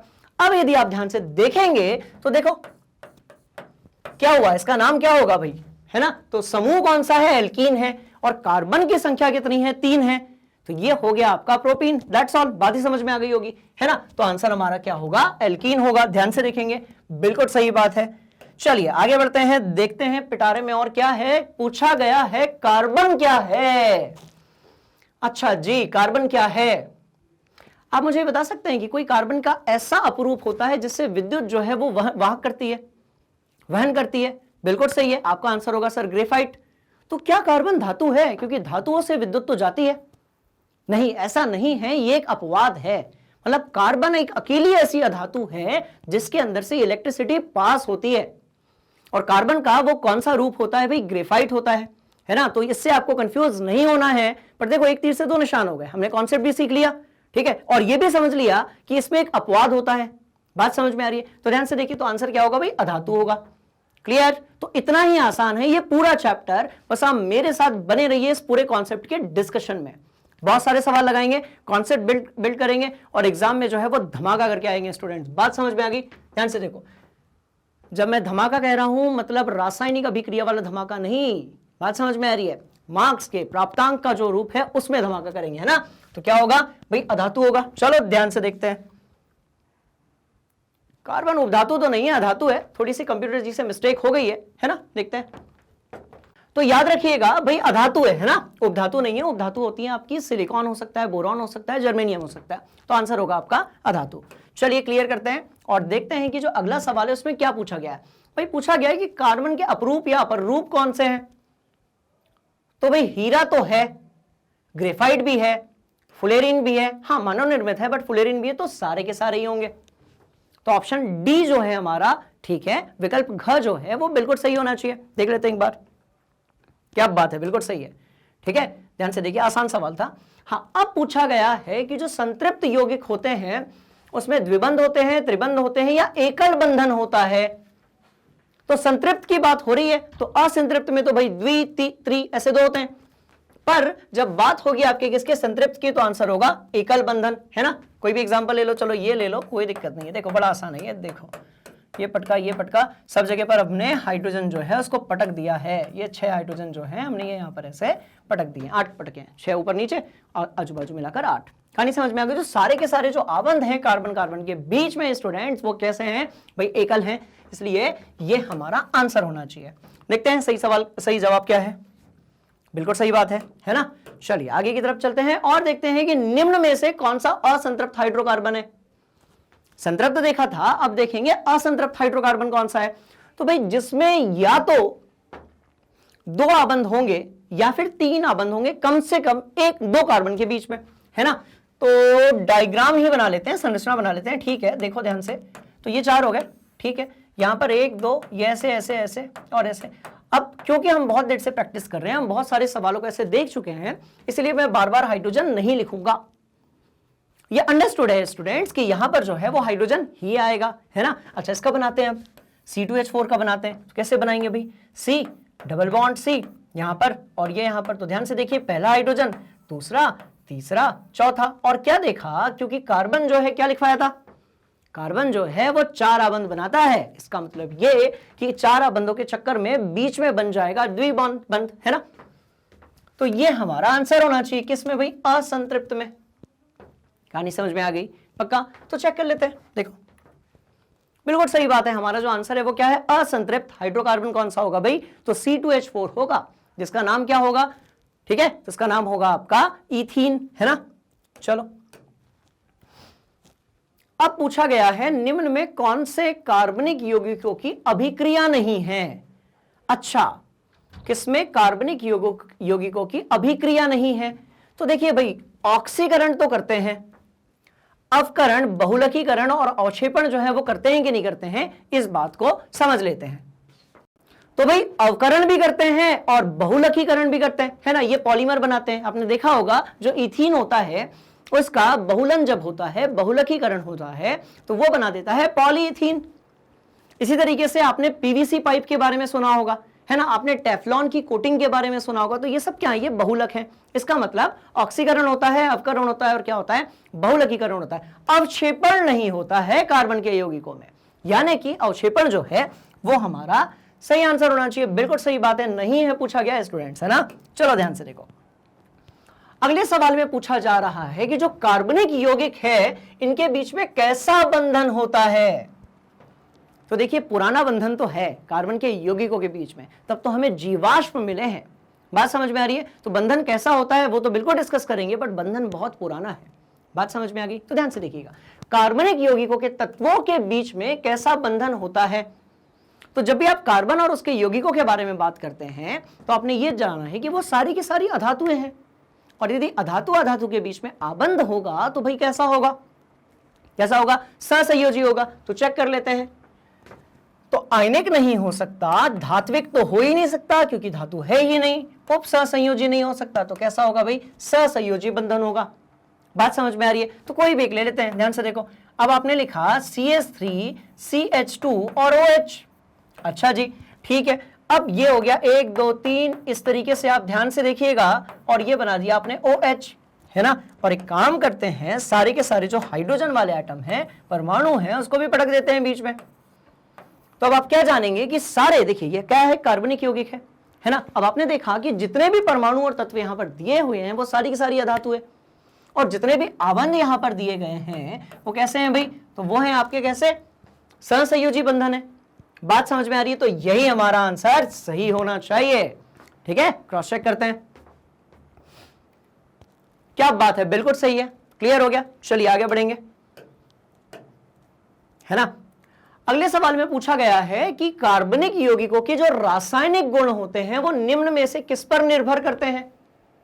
कार्बनिक यौगिक के रासायनिक गुण जो हैं वो किस पर निर्भर करते हैं, ठीक है। तो क्रियाशील समूहों पर करते हैं, या फिर बंधनों की प्रकृति पर करते हैं, या फिर क और ख मतलब दोनों पर करते हैं, या फिर दोनों पर नहीं करते हैं। तो आप तो गलत हैं, किसी ना किसी पर तो करते हैं। किसकी बात हो रही है, रासायनिक गुण की। तो क्रियाशील समूह पर भी करते हैं, बंधनों की प्रकृति पर भी करते हैं। हमारा जो आंसर है वो ग सही होना चाहिए, है ना। चेक करते हैं, बिल्कुल सही बात, ठीक।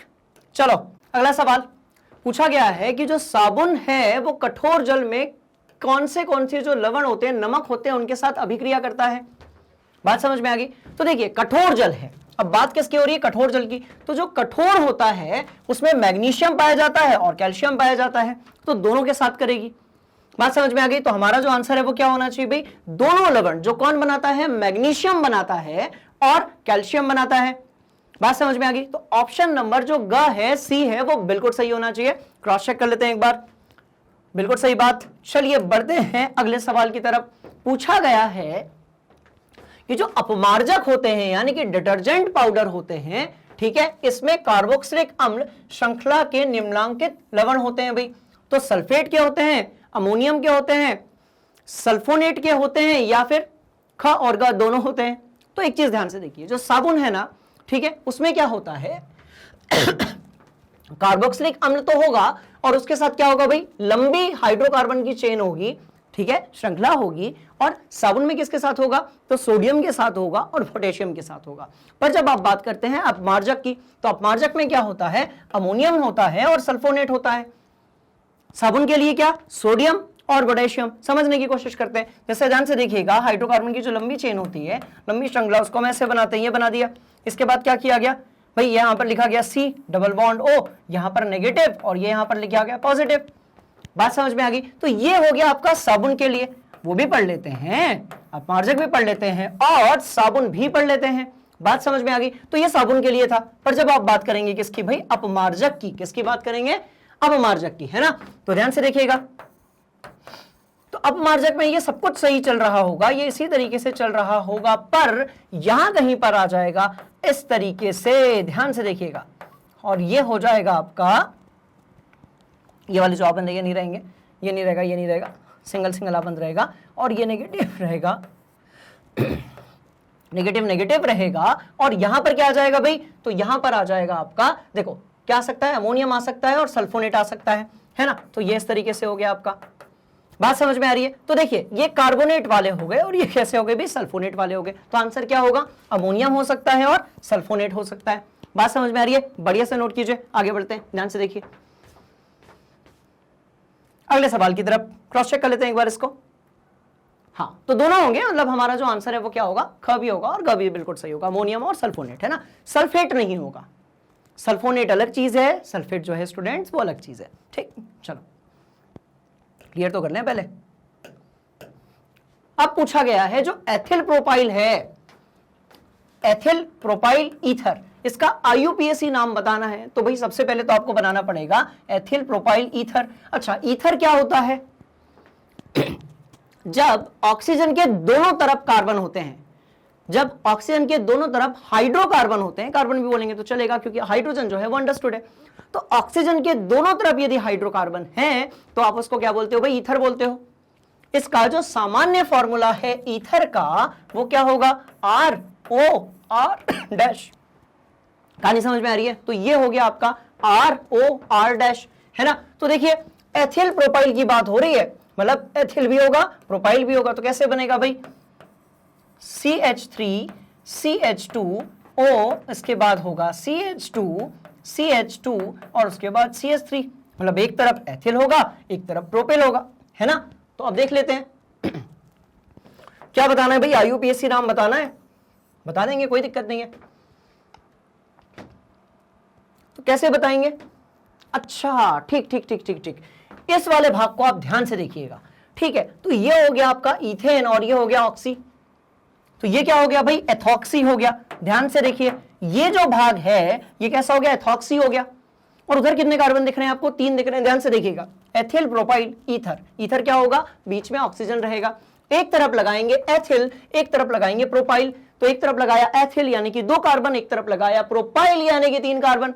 बात समझ में आ रही है, लगा दिया। अब ध्यान से देखिए ये कह रहे हैं इथॉक्सी 1 2 ईथ, ठीक है, ऑक्सीजन इथॉक्सी, ठीक है, प्रोपेन बिल्कुल सही बात। अच्छा बाकी का क्रॉस चेक कर लेते हैं, इथॉक्सी इथेन ये नहीं होगा, इथॉक्सी इथेन में उस तरफ भी 2 CH2 और CH3 होना चाहिए आपका, है ना। तो वो हो जाएगा आपका इथॉक्सी इथेन। अच्छा प्रोपाइल नहीं होगा, डाइइथाइल ईथर ये भी नहीं होगा। तो ये हमारा आंसर जो है वो बिल्कुल सही होना चाहिए। एक बार क्रॉस चेक कर लेते हैं अपन, है ना। ध्यान से देखिए बिल्कुल सही बात है। चलिए ध्यान से देखिए, ठीक, आगे बढ़ते हैं।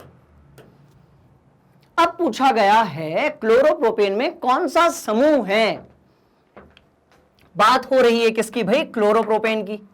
तो क्लोरोप्रोपेन में कौन सा समूह है ना। तो देख लेते हैं। तो एक काम करते हैं, सबसे पहले क्लोरोप्रोपेन ही बना लेते हैं, ठीक है। प्रोपेन बोल रहा है मतलब कार्बन कितने होने चाहिए भाई, 3 होने चाहिए। तो ध्यान से देखिए ना, पहला दूसरा और तीसरा और साथ में लगा हुआ है आपका क्लोरीन। तो ये हो गया क्लोरोप्रोपेन, ठीक है। अब बात किसकी हो रही है, क्लोरो की, मतलब ये कि ये क्या है भाई, हेलोजन है,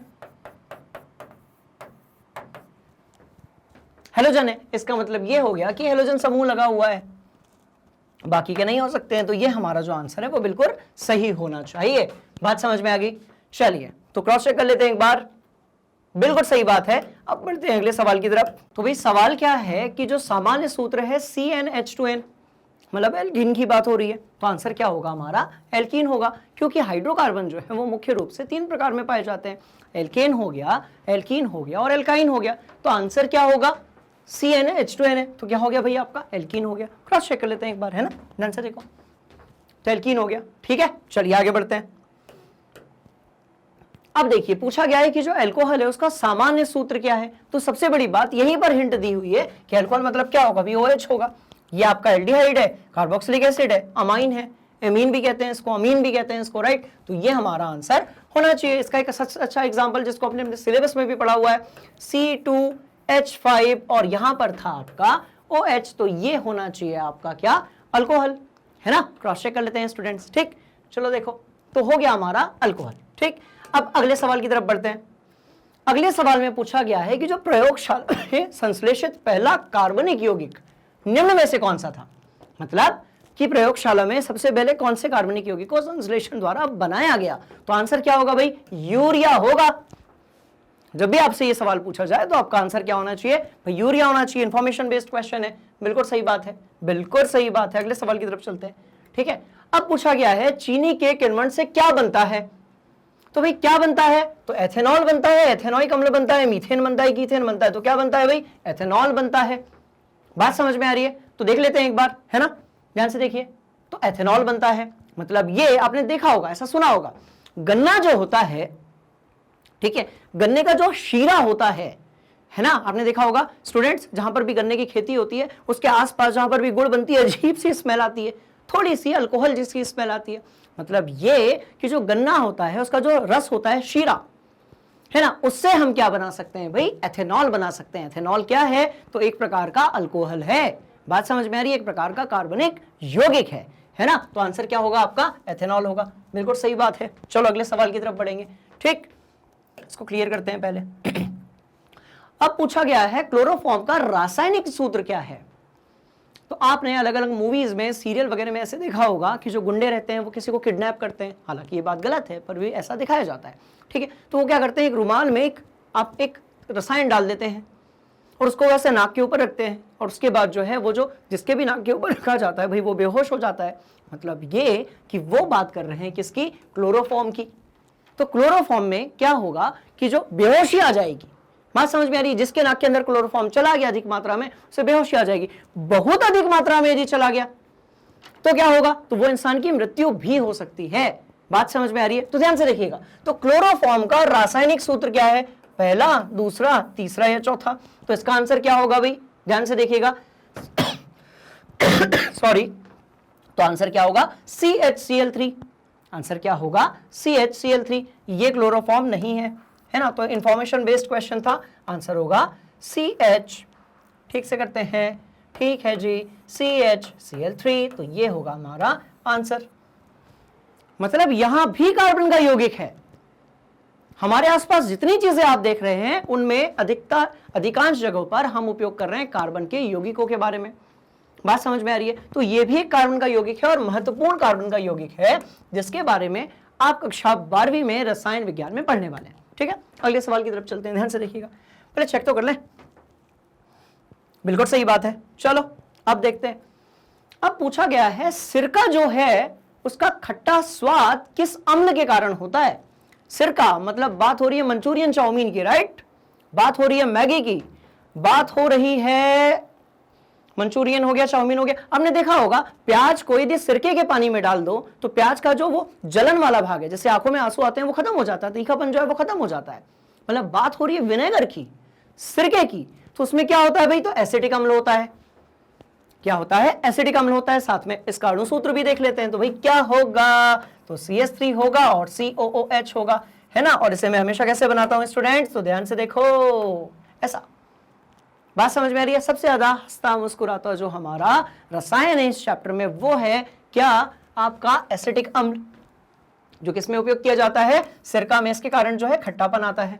अच्छा, एक और चीज, जो अम्ल होते हैं ना वो सामान्यतः खट्टे होते हैं, और जो क्षार होते हैं ना वो कसैले होते हैं। इसीलिए जो ब्लड है यानी कि रक्त साबुन है, ये कैसी लगती है? यदि कभी ये मुंह में चली जाए तो आपको ये कसैली लगती है, कड़वी नहीं, कसैली लगेगी, पर जो अम्ल रहेंगे वो कैसे लगेंगे? खट्टे लगेंगे।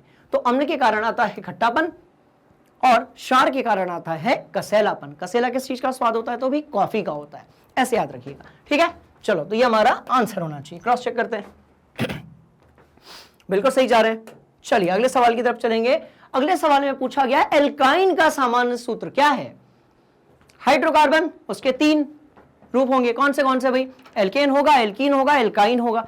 बात समझ में आ रही है? तो बात हो रही है एल्काइन की, मतलब कि आपका आंसर होना चाहिए CnH2n-2। तो इनमें से कहीं दिया हुआ है क्या? ये दिया हुआ है ना, ये जो 2 है ये नीचे की तरफ होना चाहिए था, बट ठीक है। चलिए, तो ये यहां कहीं पर होना चाहिए था, तो ये हमारा जो आंसर है ये बिल्कुल सही होना चाहिए। भाई ये जो है वो तो एल्कीन का है, ये वाला जो है वो एल्केल का है, ये जो है वो किसके लिए है? तो एल्केन के लिए। तो ये हमारा आंसर सही होना चाहिए। क्या होना चाहिए भाई? CnH2n-2। कहानी समझ में आ रही है? तो चेक कर लेते हैं एक बार, बिल्कुल सही बात है। चलिए आगे बढ़ते हैं। अब पूछा गया है मेथेनोइक अम्ल का सामान्य नाम क्या है? मेथेनोइक अम्ल है ना, मतलब कार्बन की जो संख्या होगी वो कितनी होगी भाई? 1 होगी। तो मेथेनोइक है तो HCOOH, या फिर आप इसका संरचना कैसे बना सकते हैं भाई? H C double bond O और यहां पर OH आ जाएगा। इस वाले H को अपन थोड़ा सा अच्छे से बना देते हैं, बुरा मान जाएगा बेचारा, ठीक है। चलो ध्यान से देखो, ये ऐसा हो गया। तो इसके बारे में पूछा गया है सामान्य नाम क्या है? हमेशा याद रखें, जब कार्बन की 1 इकाई होती है तो उसके लिए फॉर्मिक होता है, 2 इकाई के लिए एसिटिक होता है, ठीक। तो क्या होगा भाई? फॉर्मिक अम्ल होगा। 2 इकाई होती तो क्या होता? एसिडिक होता। 4 होती या 3, देखो 3 होती तो प्रोपियोनिक होता, 4 होती तो ब्यूटेरिक होता। बात समझ में आ रही है? तो 1 इकाई यदि है तो क्या होगा? फॉर्मिक। तो ध्यान से देखिए, एक ही कार्बन दिया हुआ है, आंसर होगा आपका फॉर्मिक अम्ल, है ना। क्रॉस चेक कर लेते हैं एक बार, बिल्कुल सही बात। चलो ध्यान से देखो अगले सवाल की तरफ। अब पूछा गया है पेंसिल बनाने में कार्बन के किस अप्रूप का उपयोग किया जाता है? तो समझते हैं इसको। देखो भाई, चारकोल तो नहीं हो सकता, क्योंकि पेंसिल उतनी काली तो नहीं चलती जितना काला कोयला होता है। अच्छा, कोक भी नहीं हो सकता। कोक किससे बनता है भाई? तो चारकोल से ही बनता है, लकड़ी से भी बन सकता है ना, तो कोक भी नहीं हो सकता। हाँ, ग्रेफाइट होता है। तभी तो हम पढ़ते हैं ना कि जो पेंसिल है उसके अंदर जो रॉड होती है, छड़ होती है, वो किसकी बनी होती है भाई? ग्रेफाइट की बनी होती है।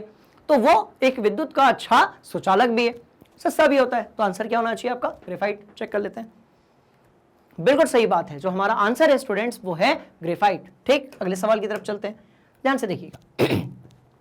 पूछा गया है बेंजीन का अणुसूत्र क्या होता है? तो आप ध्यान से देखिएगा, अब ये अलग प्रकार का कार्बनिक रसायन पे आ गए हैं हम लोग। अभी तक हम बात कर रहे थे एल्कीन की, एल्काइन की, ठीक है, और एल्केन की, पर अब एंट्री हो रही है बेंजीन की।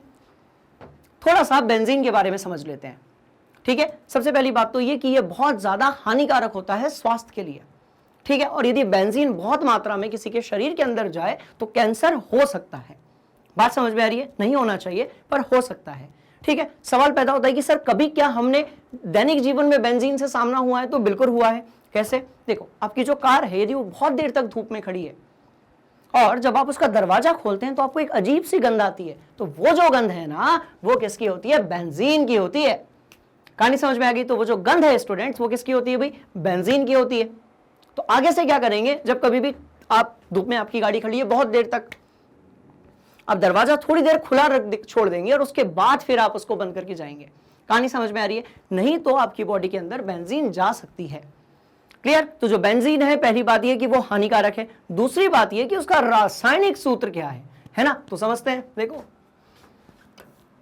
तो बेंजीन होता है आपका, देखिए, बड़ा एक अजीब प्रकार का, ठीक है, ये आपका इसका अणुसूत्र होता है और संरचना होती है। कैसे होती है भाई? ध्यान से देखिएगा, पहला कार्बन, दूसरा कार्बन, तीसरा कार्बन, चौथा, पांचवा और ये रहा छठवां कार्बन, ठीक। इसके बाद अच्छा, इसी से बना देते हैं, देखो,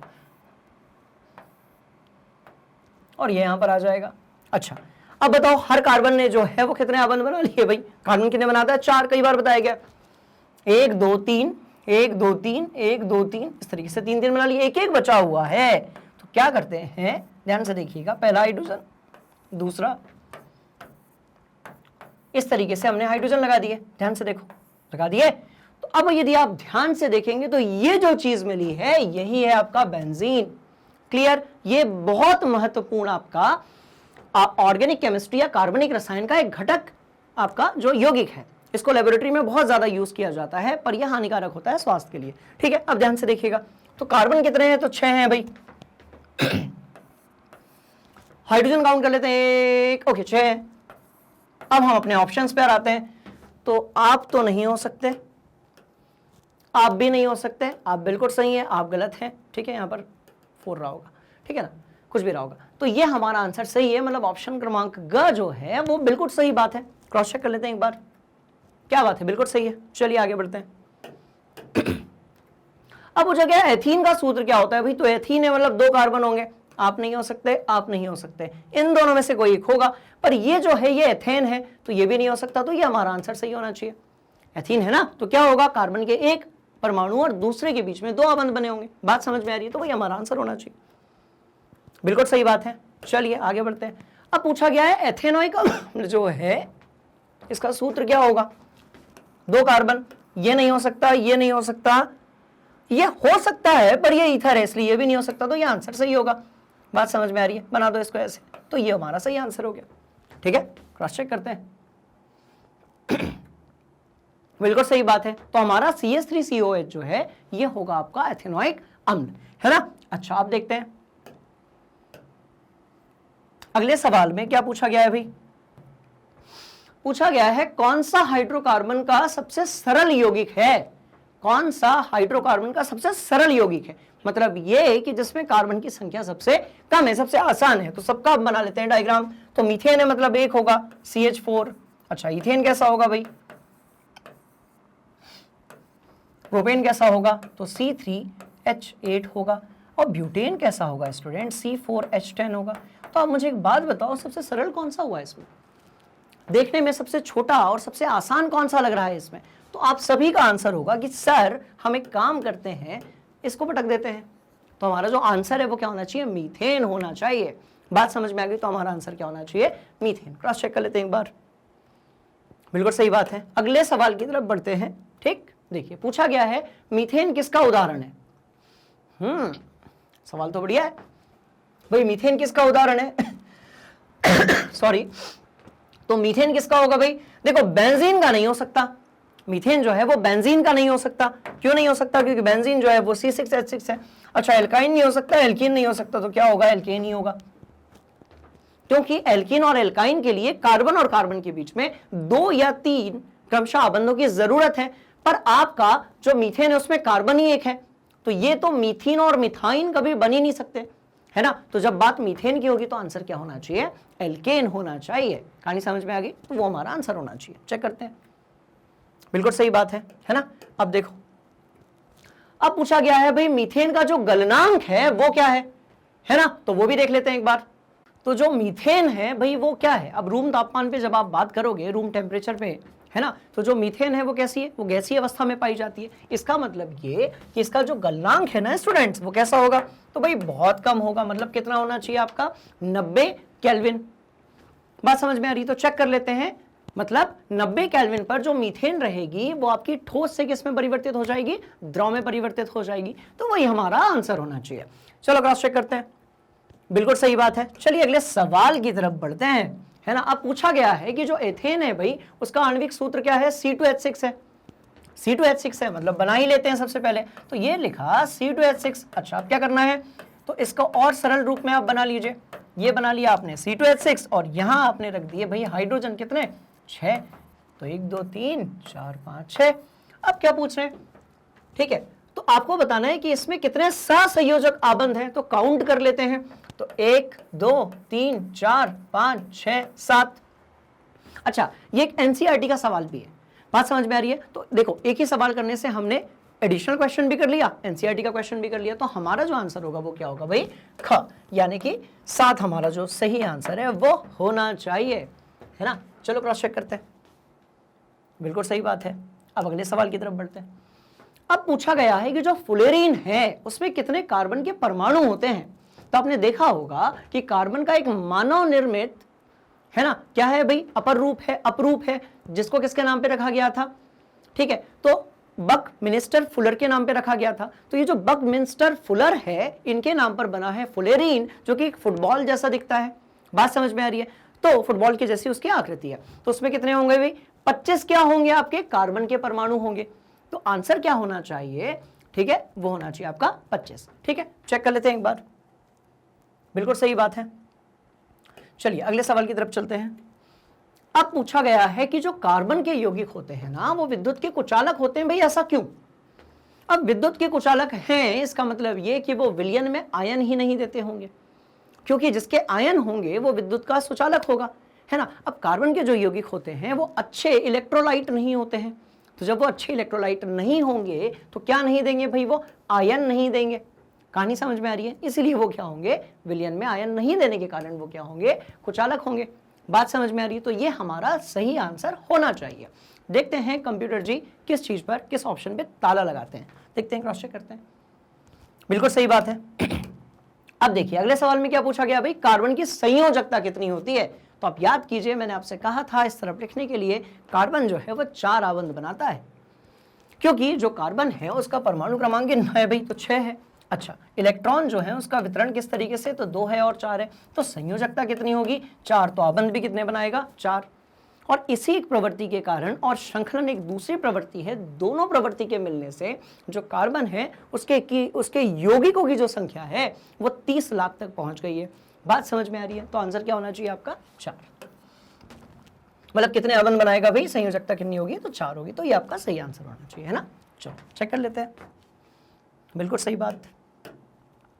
अब यह पूछा गया है ऑक्सीजन की संयोजकता कितनी होगी, मतलब ये कि ऑक्सीजन के परमाणु को अपना अष्टक कंप्लीट करने के लिए और कितने इलेक्ट्रॉनों की जरूरत है। तो भाई ऑक्सीजन क्या है, 8 है परमाणु क्रमांक, कैसे होगा, 2 और 6 होगा। बात समझ में आ रही? तो इसके पास 6 इलेक्ट्रॉन तो है, और कितने चाहिए इसको अपनी अंतिम कक्षा में 8 इलेक्ट्रॉन पूरे करने के लिए, तो और 2 चाहिए। तो आंसर क्या होगा, अच्छा 2 होगा आपका। तो ऑक्सीजन की जो संयोजकता है वो कितनी होगी भाई, वो 2 होगी। कहानी समझ में आ रही है ना। तो जो आवर्त सारणी वाला चैप्टर है, ठीक है, जिसमें हमने आवर्ती तत्वों का वर्गीकरण किया हुआ था, बात समझ में आ रही है, उसमें ये सारी चीजों को मैंने बताया है कि कौन सा जो तत्व होगा उसकी कितनी संयोजकता होगी। तो ध्यान से देखिए, तो कितनी होगी भाई, 2 होगी, है ना। तो यही हमारा सही आंसर है, बिल्कुल सही बात। चलिए अब पूछा गया सरलतम हाइड्रोकार्बन क्या है भाई, तो मीथेन होगा। एक ही कार्बन है इसमें, है ना। इथेन में 2 है, प्रोपेन में 3 है, ब्यूटेन में 4 है। इसी को हम सजातीय श्रेणी कहते हैं।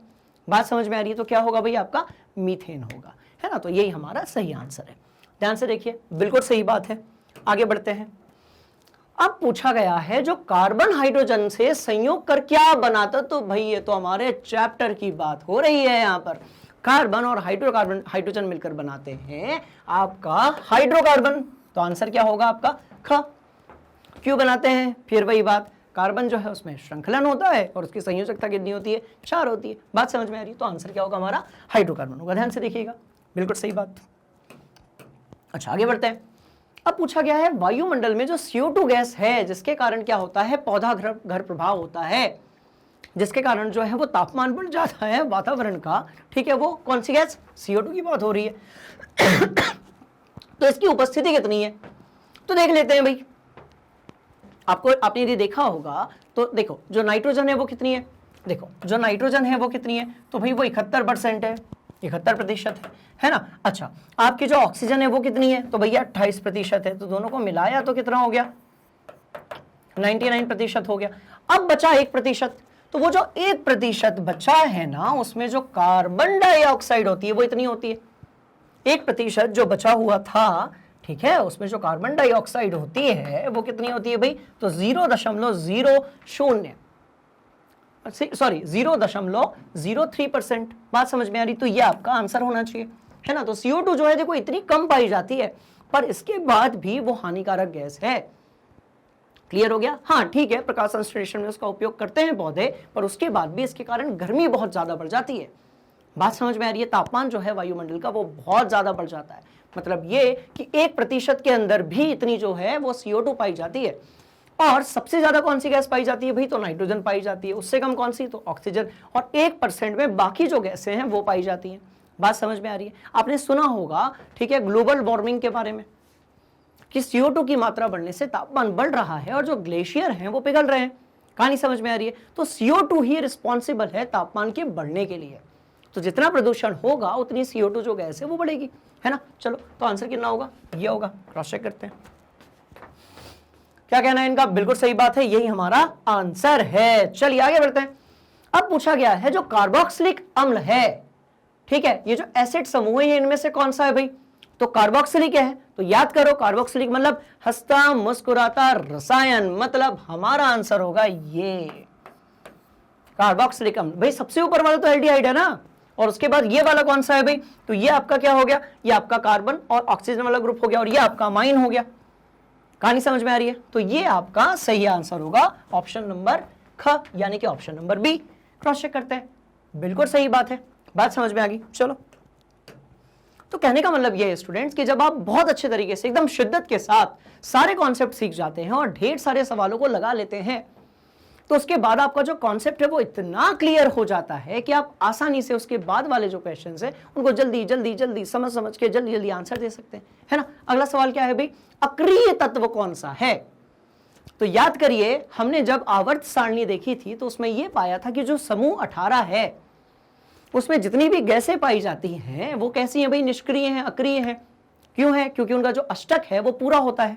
बात समझ में आ रही है? उनका जो ऑक्टेट है वो कंप्लीट होता है। तो कौन सा होगा? कार्बन नहीं होगा, हीलियम होगा, सोना नहीं होगा, हाइड्रोजन नहीं होगा, क्योंकि कार्बन, सोना और हाइड्रोजन इन सबके यौगिक पाए जाते हैं। तो जिसके यौगिक पाए जाएंगे वो अक्रिय कैसे हो सकती है? हाँ, जिसके यौगिक नहीं होंगे वो कैसी होगी? आदर्श गैस होगी, निष्क्रिय गैस होगी, या फिर अक्रिय गैस होगी। ठीक है, तो आंसर क्या होगा आपका? हीलियम होगा। बिल्कुल सही बात है, आंसर है हमारा हीलियम। चलिए बढ़ते हैं अगले सवाल की तरफ। पूछा गया है किसी कार्बनिक यौगिक में उपस्थित वह समूह जिस पर यौगिक का रासायनिक गुण निर्भर करता है। तो भाई किस पर? क्रियाशील समूह पर। और किस पर? तो भाई रासायनिक समूह पर। तो हमारा जो आंसर है वो क्या होगा? दोनों। दो ही तो चीजें हैं जिससे पता चलता है कि जो कार्बन का यौगिक है उसके गुणधर्म क्या होंगे। तो भाई क्रियाशील समूह और रासायनिक समूह। बात समझ में आ रही? तो आंसर होगा दोनों। क्रॉस चेक करते हैं। बिल्कुल नहीं, इसका जो आंसर है वो क्या होना चाहिए? दोनों होना चाहिए। कंप्यूटर जी से थोड़ी सी गलती हो गई है। बढ़ते हैं अगले सवाल की तरफ, है ना, ध्यान से देखिएगा। अब अगले सवाल में क्या पूछा गया भाई? CnH2n2+2 जो है ये किसका फॉर्मूला है? तो भाई किसका होगा? तो अल्काइन का होगा, एल्केन का होगा, एल्केन का होगा, प्रोपाइल का होगा। तो सीधी सी बात है कि ये होगा आपका एल्केन का। आप याद करो, Cn है ना, CnH2n+2, तो किसका होगा ये होगा आपका एल्केन का। कहानी समझ में आ गई? पक्का पक्का। चलिए, तो ये आंसर होना चाहिए। बिल्कुल सही बात। अगला सवाल जो है उसमें पूछा जा रहा है कि कार्बन का सबसे कठोरतम अपरूप या अपरूप कौन सा है भाई? तो एक काम करते हैं, अच्छा ये बताओ, यदि हम फ्लोरीन तो कार्बन से बना ही नहीं है, क्या पेंसिल को आप एक हथौड़े से मारेंगे तो क्या पेंसिल टूटेगी? तो आप बोलेंगे सर हथौड़ा छोड़िए, हमारा हाथ ही हथौड़ा है, हम ही तोड़ देते हैं ऐसे करके पेंसिल। ऐसा होता है ना कई बार कि आपको पेंसिल की जरूरत होती है और आपका एक दोस्त पेंसिल नहीं लेकर आता है, फिर वहां पर आपकी जो दोस्ती है वो निकलकर सामने आती है और आप एक ही पेंसिल को तोड़कर उसके दो भाग कर लेते हो। मतलब ये कि उस समय पर उस पेंसिल के अंदर पाया जाने वाला जो ग्रेफाइट है स्टूडेंट्स वो टूट जाता है। तो ग्रेफाइट तो भाई कठोर नहीं है। अब बात करते हैं हीरे की। तो हीरा जो है वो अभी तक का सबसे ज्यादा कठोरतम पदार्थ पाया गया है। ये इतना कठोर होता है कि इससे आप कांच को भी काट सकते हो। बात समझ में आ रही है? तो ये किससे मिलकर बना है भाई? कार्बन से मिलकर बना है ना। तो आंसर क्या होगा आपका? हीरा होगा। चलिए अगले सवाल की तरफ चलते हैं, पर उससे पहले देख लेते हैं बिल्कुल सही जवाब है। चलो चलो चलो अगले सवाल की तरफ। पूछा गया है इनमें से कौन सा पदार्थ केवल कार्बन से नहीं बना है? कार्बन से नहीं बना है तो भाई हीरा तो कार्बन से बना है, ग्रेफाइट भी बना है, कोयला भी बना है, पर जो ऑक्सीजन है ये ऑक्सीजन से बना है, यानी कि ऑक्सीजन ही है इटसेल्फ। तो ये कार्बन से नहीं बना हुआ है। कहानी समझ में आ रही? तो आंसर क्या होगा भाई? ऑक्सीजन होगा, है ना। ध्यान से देखो, सही बात है, बहुत ही आसान सवाल था। अब बात हो रही कि बेंजीन का अणु सूत्र क्या होगा, तो इसको भी थोड़ी देर पहले डिस्कस किया था। तो जो बेंजीन है उसका अणु सूत्र क्या होगा? ये होगा। बात समझ में आ रही है? C6H6, है ना। और जो बेंजीन होता है ये कौन किस प्रकार के होते हैं भाई? तो एरोमेटिक होते हैं। एरोमेटिक क्यों होते हैं? क्योंकि इनमें से गंध आती है।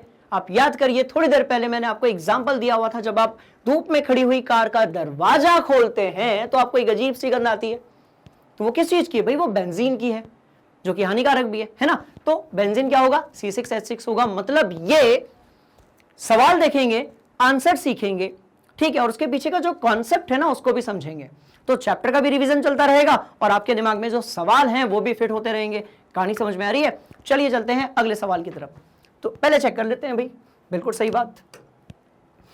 अगले सवाल में पूछा गया है असंतृप्त हाइड्रोकार्बन। भाई असंतृप्त है मतलब कार्बन और कार्बन के बीच में कम से कम दो कार्बन परमाणुओं के बीच में 2 या 3 जो बंध हैं वो बने होने चाहिए, है ना। तो किस में होंगे भाई, तो CH4 में तो नहीं हो सकते हैं। ये बनाने की कोशिश करते हैं एक बार, तो ये हो जाएगा CH3 और CH3।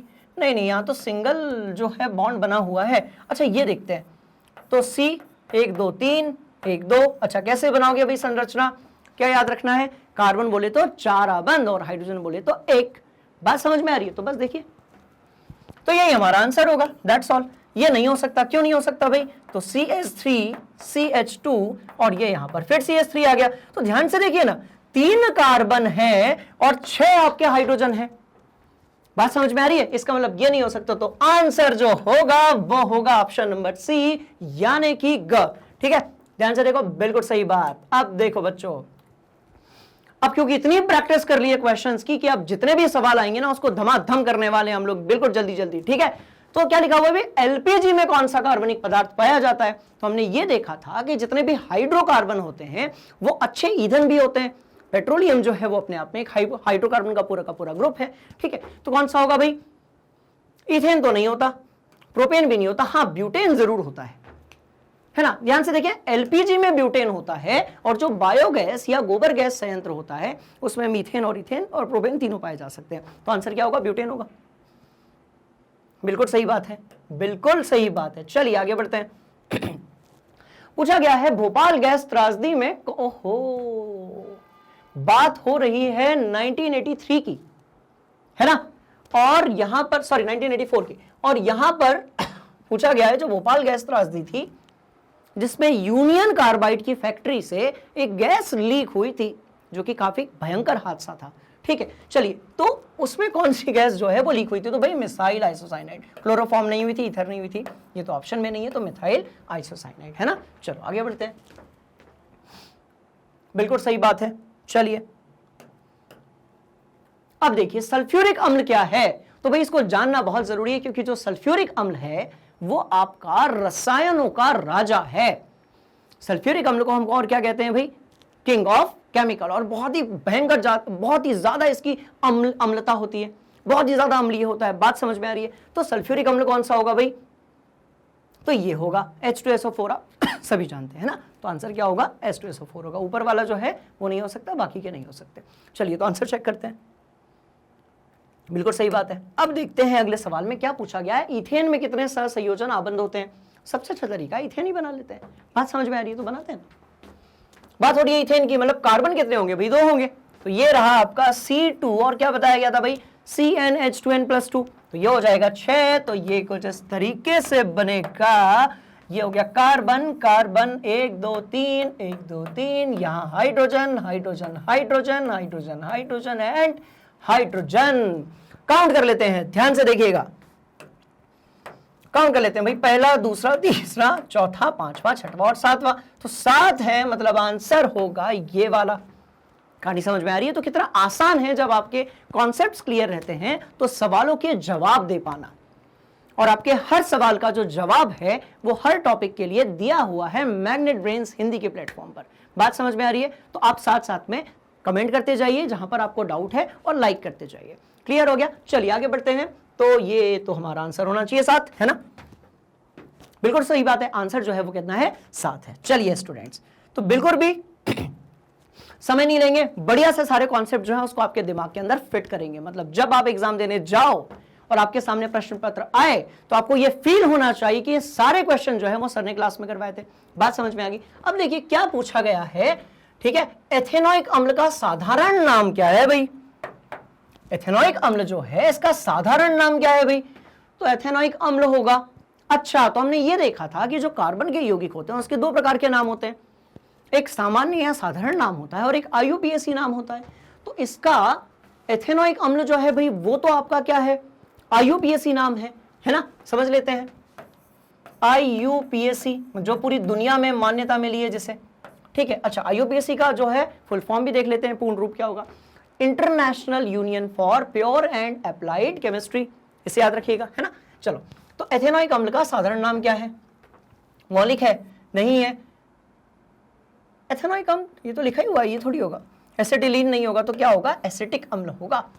फॉर्मूला भी देख लेते हैं, ध्यान से देखिए, तो CH3COOH, और जैसा कि मैं बताता हूं आपको, ये है आपका सबसे ज्यादा स्माइल करने वाला रसायन। कहानी समझ में आ रही है, आंखें भी बना देते हैं इसकी अपन लोग, है ना। तो देखो कितना इंटरेस्टिंग है स्टूडेंट्स, जब आपका रिजल्ट बहुत अच्छा आएगा, आपका जो चेहरा है वो भी कुछ ऐसा ही दिखेगा। बात समझ में आ रही है, आगे बढ़ते हैं। तो आंसर होगा हमारा एसिटिक अम्ल, है ना। किसमें डलता है भाई, विनेगर में, सिरका में, है ना, ध्यान से देखो, बिल्कुल सही बात है। अब क्या पूछा गया, एल्डिहाइड जो है उसका सामान्य सूत्र क्या है, तो देखो CHO वाला, तो ये तो बिल्कुल सही बात है। तो एल्डिहाइड का सामान्य सूत्र क्या होगा स्टूडेंट, CnH2n और CHO। याद करो कैसे बनाते हैं भाई, तो आपने लिखा CH3 और ये यहां पर लिख दिया CHO, है ना, बात समझ में आ रही है। तो ये सामान्य सूत्र हो गया, ध्यान से देखो, 2n+1, n बराबर मैंने 1 लिया है, 2n+1 3 हो जाएगा, बाकी तो लगा ही हुआ है। तो एल्डिहाइड क्या है, तो क्रियाशील समूह है, और क्या बोलते हैं, प्रकार्यात्मक समूह बोलते हैं। हाइड्रोकार्बन में प्रकार्यात्मक समूह को मिलाते हो तो क्या मिलते हैं, तो कार्बनिक यौगिक मिलते हैं। तो एल्डिहाइड ना उनमें से एक है, बात समझ में आ रही है, आगे बढ़ते हैं। तो ये हो गया आंसर हमारा, बिल्कुल सही बात।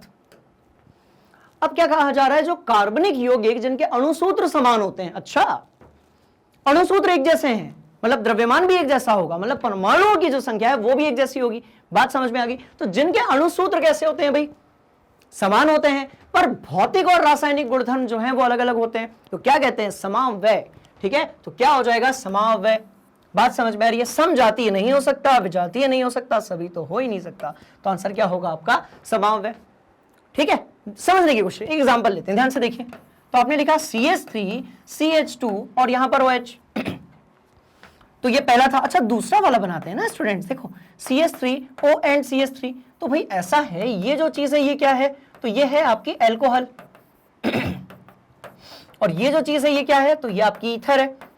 अब ध्यान देने वाली बात ये है कि दोनों अलग अलग चीजें हैं, पर दोनों का जो फॉर्मूला है ना, दोनों की जो द्रव्यमान है, परमाणुओं की जो संख्या है वो कैसी है, वो एक समान है। इसका मतलब ये होगा, पर दोनों के जो भौतिक और रासायनिक गुणधर्म है वो बिल्कुल अलग है। समझने के लिए आप यदि अल्कोहल में आग लगाएंगे तो बहुत जल्दी आग लग जाएगी, बात समझ में आ रही है, उसका दहन जो है वो बहुत तीव्र है, नीचे वाले का नहीं है। तो फॉर्मूला सब कुछ सेम है, द्रव्यमान एक जैसा है, परमाणु एक समान है, पर जो गुणधर्म है वो अलग अलग है। तो इसको क्या कहा गया है, आपका समव्यय। कहानी समझ में आ रही है, अगले सवाल की तरफ चलते हैं, ध्यान से देखो।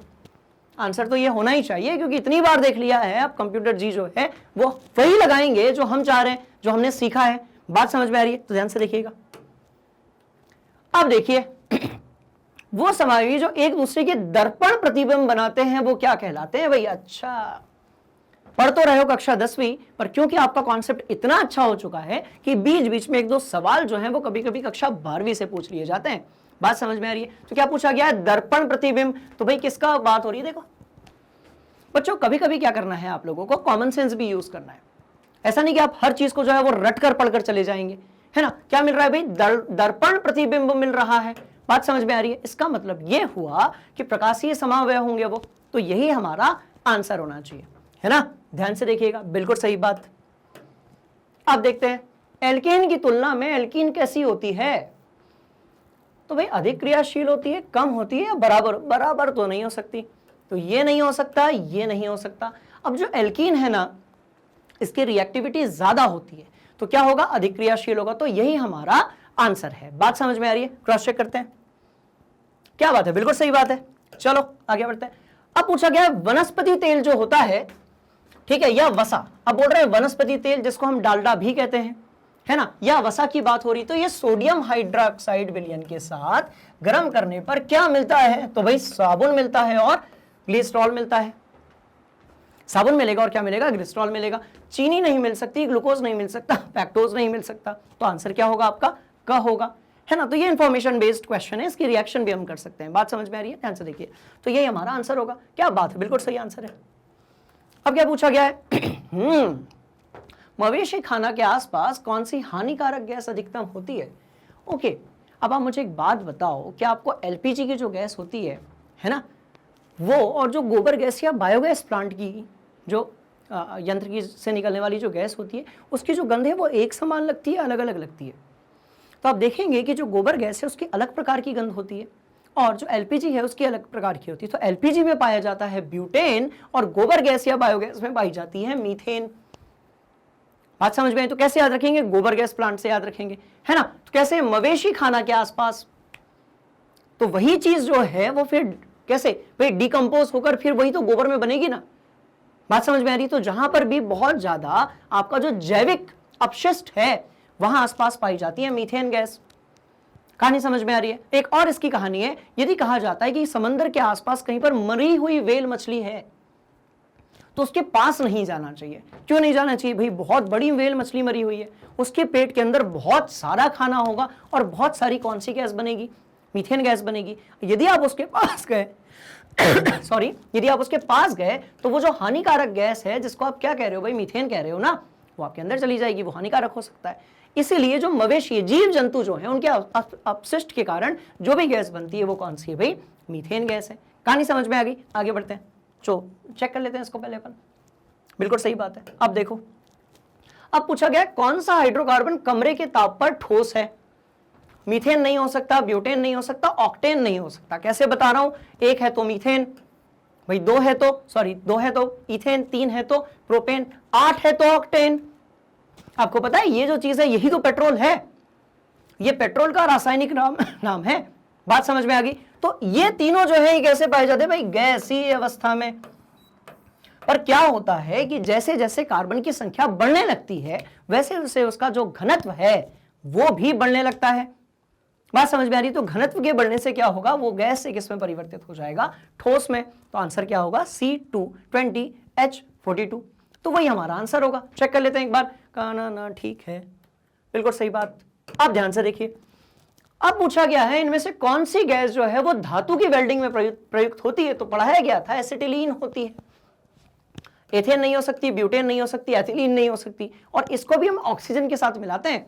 तो जब एसिटिलीन की रिएक्शन ऑक्सीजन के साथ होती है ना तो बहुत ज्यादा तापमान पैदा होता है, बहुत ज्यादा ऊष्मा निकलती है और उससे जो आपकी धातु होती है वो पिघल जाती है। और धातुओं का पिघलकर आपस में चिपकना ही क्या कहलाता है स्टूडेंट्स? वेल्डिंग। बात समझ में आई? तो आंसर क्या होगा भाई? एसिटिलीन, है ना। चलिए अब बढ़ते हैं इस पूरे, ठीक है, हमारा जो चैप्टर है उसके लास्ट क्वेश्चन की तरफ और देखते हैं उसमें कोई रहस्य छुपा हुआ है क्या। उससे पहले हम चेक कर लेते हैं। तो बिल्कुल सही बात है। अब देखिएगा, अधिक मात्रा में, क्या बात है, कितना बढ़िया सवाल है, मॉरल साइंस का भी सवाल है। अधिक मात्रा में अल्कोहल का शरीर पर क्या प्रभाव होता है? ठीक है, तो सबसे पहले तो ये लोग अपने आप इंग्लिश सीख जाते हैं, अजीब अजीब तरीके की हरकतें करने लगते हैं। मतलब शरीर के अंदर कुछ ना कुछ तो हो रहा है उन लोगों में जो अल्कोहल जो है उसको पीते हैं। यह हानिकारक है, यह नहीं करना चाहिए, ठीक है, पर फिर भी हम उदाहरण ऐसे देंगे जो हम दैनिक जीवन में देखते हैं। तो सबसे पहले क्या आप ये लिखकर मत आ जाना कि इंग्लिश सीख जाते हैं। बात समझ में आ रही है? आपको यह लिखना है कि जब अल्कोहल किसके अंदर जाता है भाई? शरीर के अंदर जाता है। अच्छा, कैसे याद रखोगे? ठीक है, जितना अल्कोहल शरीर के अंदर गया उतना ही कोलाहल शरीर से बाहर निकला। मतलब जिस शरीर के अंदर अल्कोहल बढ़ जाएगा उसकी कोलाहल करने की जो क्षमता है वो बढ़ जाएगी। बात समझ में आ रही है? तो अल्कोहल अंदर, कोलाहल बाहर। ठीक, दूसरी बात, होता क्या है वो समझते हैं। जो उपचायिक प्रक्रिया है वो कैसी हो जाती है? वो धीमी हो जाती है। उपापचायी प्रक्रिया जो होती है इसको हम बोलते हैं मेटाबॉलिज्म। तो वो कैसा हो जाता है? धीरे हो जाता है, जिसका हमारे शरीर पर जो है वो नकारात्मक प्रभाव पड़ता है। बात समझ में आ रही है? इसलिए अल्कोहल नहीं पीना चाहिए। आपको यदि इंग्लिश सीखनी है तो आप कोचिंग क्लास ज्वाइन करें या magnet brains Hindi, magnet brains के इंग्लिश वाले प्लेटफॉर्म पर, वहां पर आकर आप सीख लीजिए। कहानी समझ में आ रही है? ठीक है, तो ध्यान से देखिए। तो अधिक मात्रा में एथेनॉल या अल्कोहल का जो सेवन आप करेंगे तो उससे क्या होगा भाई? उससे जो प्रक्रिया है, मेटाबॉलिज्म है, वो कैसा हो जाएगा? धीमा हो जाएगा। और यही हमारा आंसर होना चाहिए। बात समझ में आ रही है? तो ध्यान से देखते हैं, सही है कि गलत है? क्या बात है, बिल्कुल सही है। तो स्टूडेंट्स, मजा आया? हमने कम से कम हमने लगभग जो है, लगभग नहीं, हमने एग्जैक्ट जो है 80 सवाल लगाए आज एमसीक्यू के, और इनमें से ऐसे बहुत सारे सवाल हैं जो कई बार आपकी परीक्षाओं में पूछे गए हैं, है ना। कुछ ऐसे सवाल थे जो एनसीईआरटी से भी लिए गए थे, ठीक है। तो जैसे भी आपने एमसीक्यू वाली वीडियो देखी, ठीक है, ऐसी ही बहुत सारी वीडियोस जो हैं वो मैग्नेट ब्रेन के हिंदी, मैग्नेट ब्रेन्स हिंदी वाले प्लेटफॉर्म पे यूट्यूब पे अवेलेबल है। पर कभी कभी क्या होता है, बहुत सारी वीडियोस के कारण आपको थोड़ा सा कंफ्यूजन हो जाता है। अब क्योंकि आपको पढ़ाई तो करनी ही करनी है, तो कंफ्यूजन से बचने के लिए क्या करना है, कुछ ऐसा, ध्यान से देखिएगा। सबसे पहले तो भाई आपको एंट्री लेनी है गूगल पे, कहां गया, इधर पे कहीं बना होगा, और वहां पर सर्च करना है आपको www.magnetbrains.com। सर्च कर लिया, अब आपके सामने कुछ ऐसा पेज आएगा। बात समझ में आ रही है, क्योंकि आपको तैयारी बहुत बढ़िया तरीके से करनी है, तो आप क्या करेंगे, आप रजिस्टर फॉर फ्री पर जाकर क्लिक करेंगे। अब यहां फ्री का मतलब 100% फ्री, मतलब कि हर चीज बिल्कुल फ्री है आप लोगों के लिए। आपका पूरा सिलेबस, आप किसी भी माध्यम में यदि पढ़ाई करते हैं तो वो सारी चीजें यहां पर एकदम फ्री ऑफ कॉस्ट प्रोवाइडेड है, अवेलेबल है, ठीक है। अब ध्यान से देखिए, जैसे ही आप वहां पर क्लिक करेंगे तो ये कुछ इस तरीके से हो जाएगा। ध्यान से देखिएगा, हमारी पूरी टीम आ जाएगी आपके सामने, जो दिन रात आप लोगों के लिए वीडियोस बना रही होती है, बिल्कुल फ्री ऑफ कॉस्ट। बात समझ में आ रही है, तो ध्यान से देखिए। अब भाई आपको पढ़ना है भौतिक विज्ञान, रसायन विज्ञान, गणित है, सामान्य अंग्रेजी है, सामाजिक विज्ञान है, सामान्य अंग्रेजी का दूसरा भाग है। तो ये सारी जो चीजें हैं ये कहां पर अवेलेबल हैं भाई, मैग्नेट ब्रेन्स हिंदी के प्लेटफॉर्म पे। बात समझ में आ गई। हम मानकर चलते हैं कि आपको देखना है केमिस्ट्री के लेक्चर्स, जैसे आज हमने एमसीक्यू वीडियोस बनाए हुए हैं, तो जब आप केमिस्ट्री के लेक्चर्स देखना चाहेंगे तो आपको जो चीज मिलेगी वो कुछ इस तरीके से मिलेगी। ध्यान से देखिए, सब कुछ दिया हुआ है हर चैप्टर के बारे में, एमसीक्यूज हैं, वन शॉट रिवीजन है, पूरा का पूरा एनसीईआरटी सॉल्यूशंस है, महत्वपूर्ण क्वेश्चन जो एग्जाम में आ सकते हैं वो सारी चीजें हैं। बात समझ में आ रही है, तो वो सारी चीजें मिल जाएंगी, मैं भी मिल जाऊंगा। कहानी समझ में आई। आप यहां पर जाकर क्लिक करेंगे तो आपको पूरा का पूरा जो कोर्स है वो अवेलेबल होगा, है ना। तो ये सारी चीजें जो है वो मिलती है कहां पर भाई, मैग्नेट ब्रेन प्लेटफॉर्म। ये देखो, वाह, जैसे इसमें बताया गया कि किस तरीके से हमने सारे चैप्टर्स को कवर किया हुआ है। बात समझ में आ रही, तो ये सारी चीजें अवेलेबल हैं मैग्नेट ब्रेन्स हिंदी के प्लेटफॉर्म पर। कहानी समझ में आ रही है। अच्छा, एक और चीज पर चलते हैं। देखिए, तो आपका यदि हिंदी माध्यम है, आप किसी भी कक्षा में हैं, तो मैग्नेट ब्रेन्स हिंदी पर आपको हर विषय के हर टॉपिक के बारे में सब कुछ उपलब्ध है। बात समझ में आ रही है। तो मैं मिलता हूं आपसे अगली वीडियो में अगले कॉन्सेप्ट के साथ। तब तक के लिए आप मैग्नेट ब्रेन्स हिंदी को लाइक कीजिए, शेयर कीजिए, सब्सक्राइब कीजिए और अपने दोस्तों के साथ शेयर कीजिए। बात समझ में आ रही है। Thank you so much.